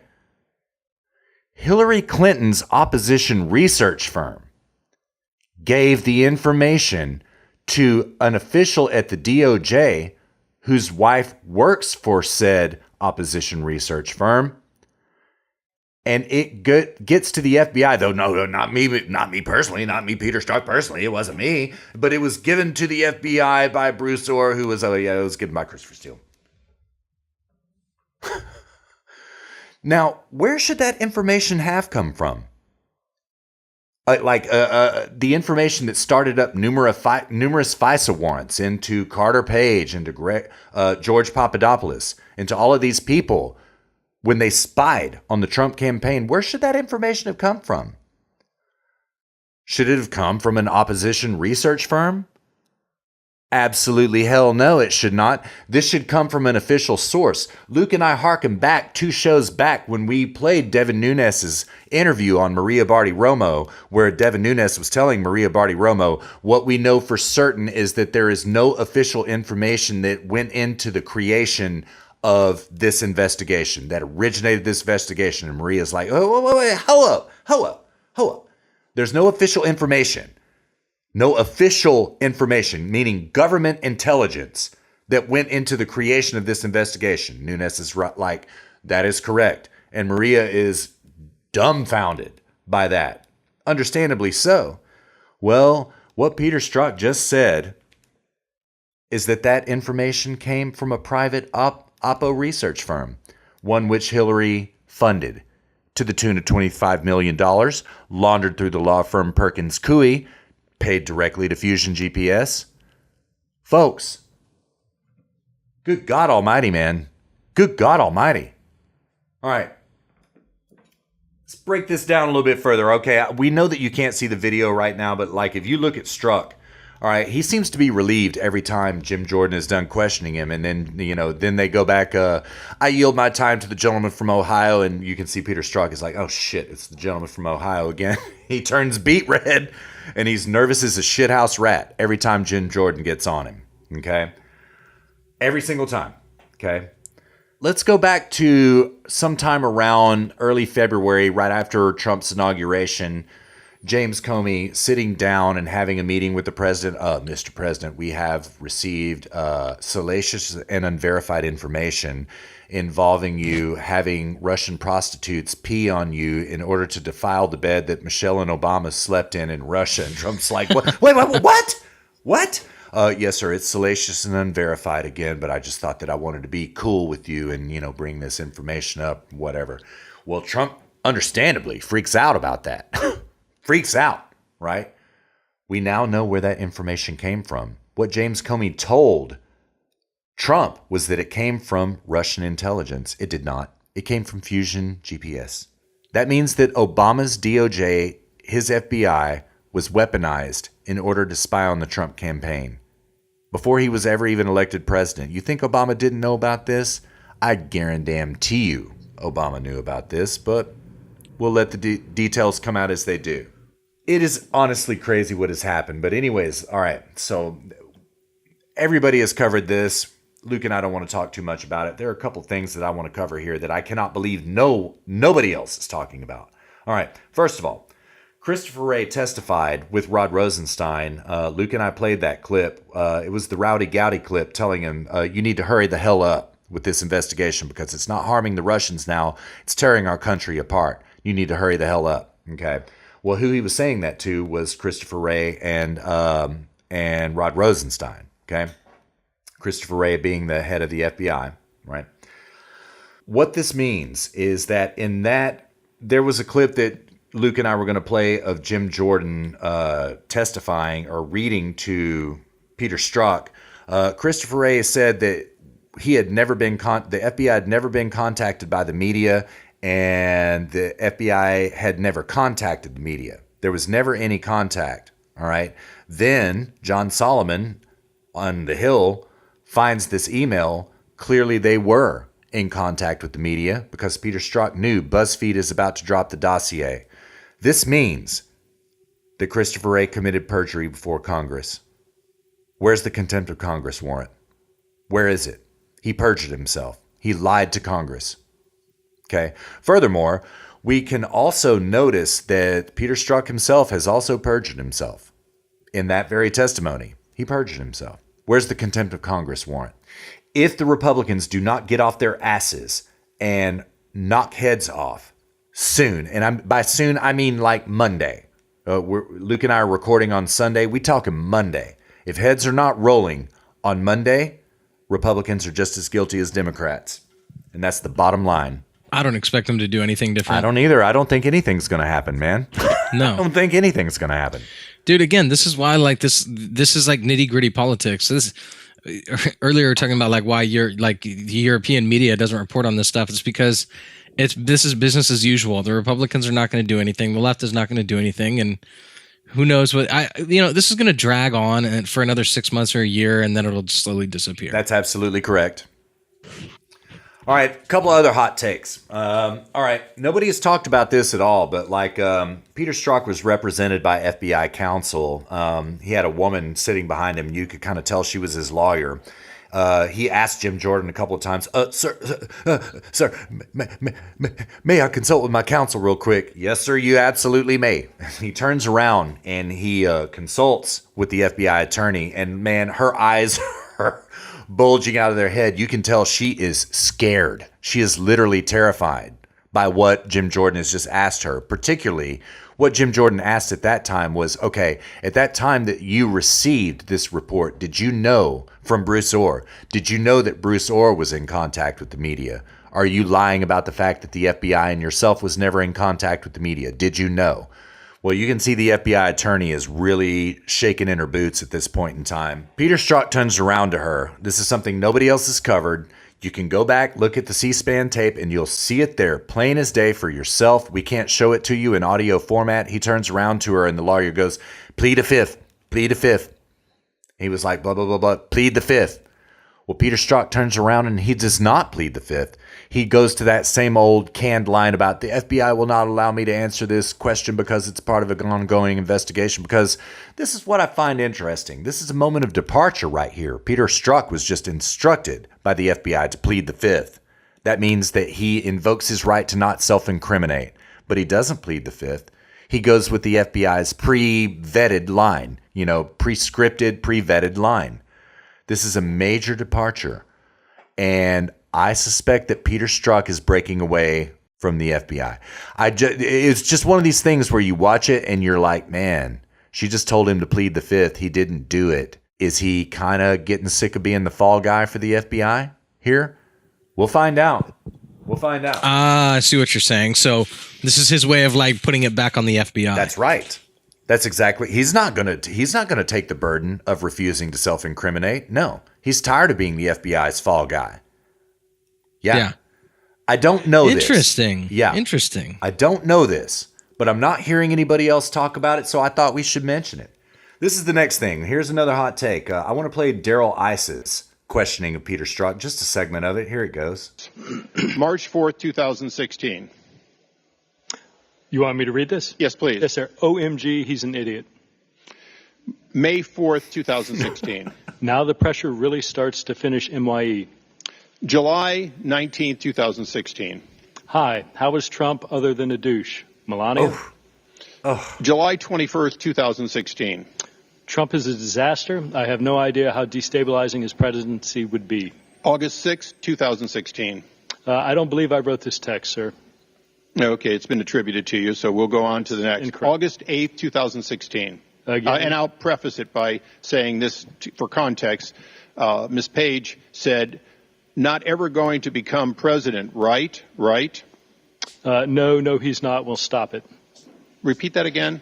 No, he's not. We'll stop it. August 15th, 2016.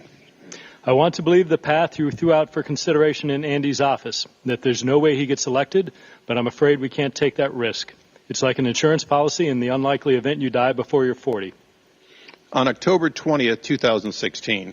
I can't pull away and I defer to the chairman whether You or can not just he'd use like me to one use letter if profanity. you don't mind. What the F happened to our country, Lise? Okay, read it again that way.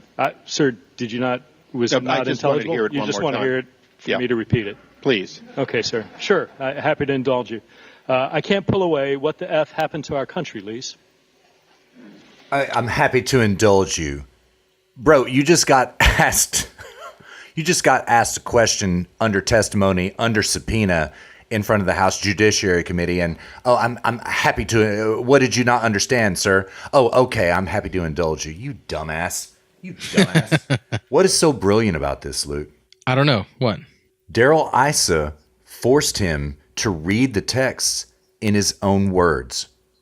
So this doesn't just get it on testimony in his own words. What you get to hear, like, okay, when you text somebody, what do you try to do? When I text somebody, I try to text somebody in my voice, right? I try to sound like me when I text somebody or when I shoot you a Discord message or whatever, right? I try to type like I sound. Don't you do the same thing? Doesn't everybody? Yeah, more or less. Yeah. So Daryl Issa made him read those texts and enunciate them the way he would have said it. So you get to hear him say, what the F happened to our country, Lise? His pet nickname for Lisa Page. What the F happened to our country, Lise? You get to hear him say it the way he would have said it in real life. Brilliant. Mr. Issa, brilliant. All right. So the big fireworks, Luke's boy, Louis Gohmert, fighting Texas Aggie, if I may say so. You want to hear Louis Gohmert real fast? The disgrace, what this man has done. The gentleman from Texas will suspend for a moment. There is the disgrace. And it won't be recaptured anytime soon because of the damage you've done to the justice system. And I've talked to FBI agents around the country. You've embarrassed them. You've embarrassed yourself. And I can't help but wonder when I see you looking there with a little smirk, how many times did you look so innocent into your wife's eye and lie to her about Lisa? Mr. Chairman, this is outrageous. Credibility of a witness is always an issue. Mr. Chairman, please. Mr. Chairman, this is intolerable harassment of the witness. What's wrong with that? You need your medication. You need your medication. BTFO'd, man.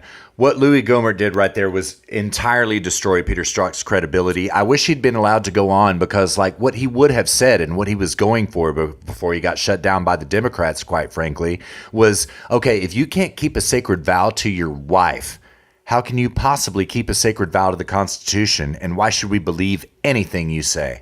Yeah. Fantastic. That's actually, man, that's a salient point. I hadn't even considered that before, but.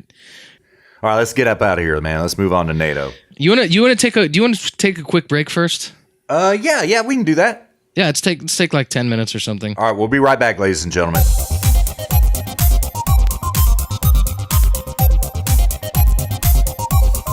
All right, welcome back, everybody.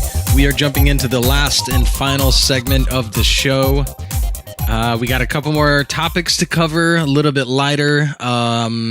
A little bit, I think, easier to follow. That this subject matter is super difficult to follow, and it takes some time sorting it all out, and that's just is what it is. So we're moving into NATO here. Russ, did you want to kick us off on NATO? Yeah, you bet. So, all right, going from domestic U.S. policy, now we're kind of moving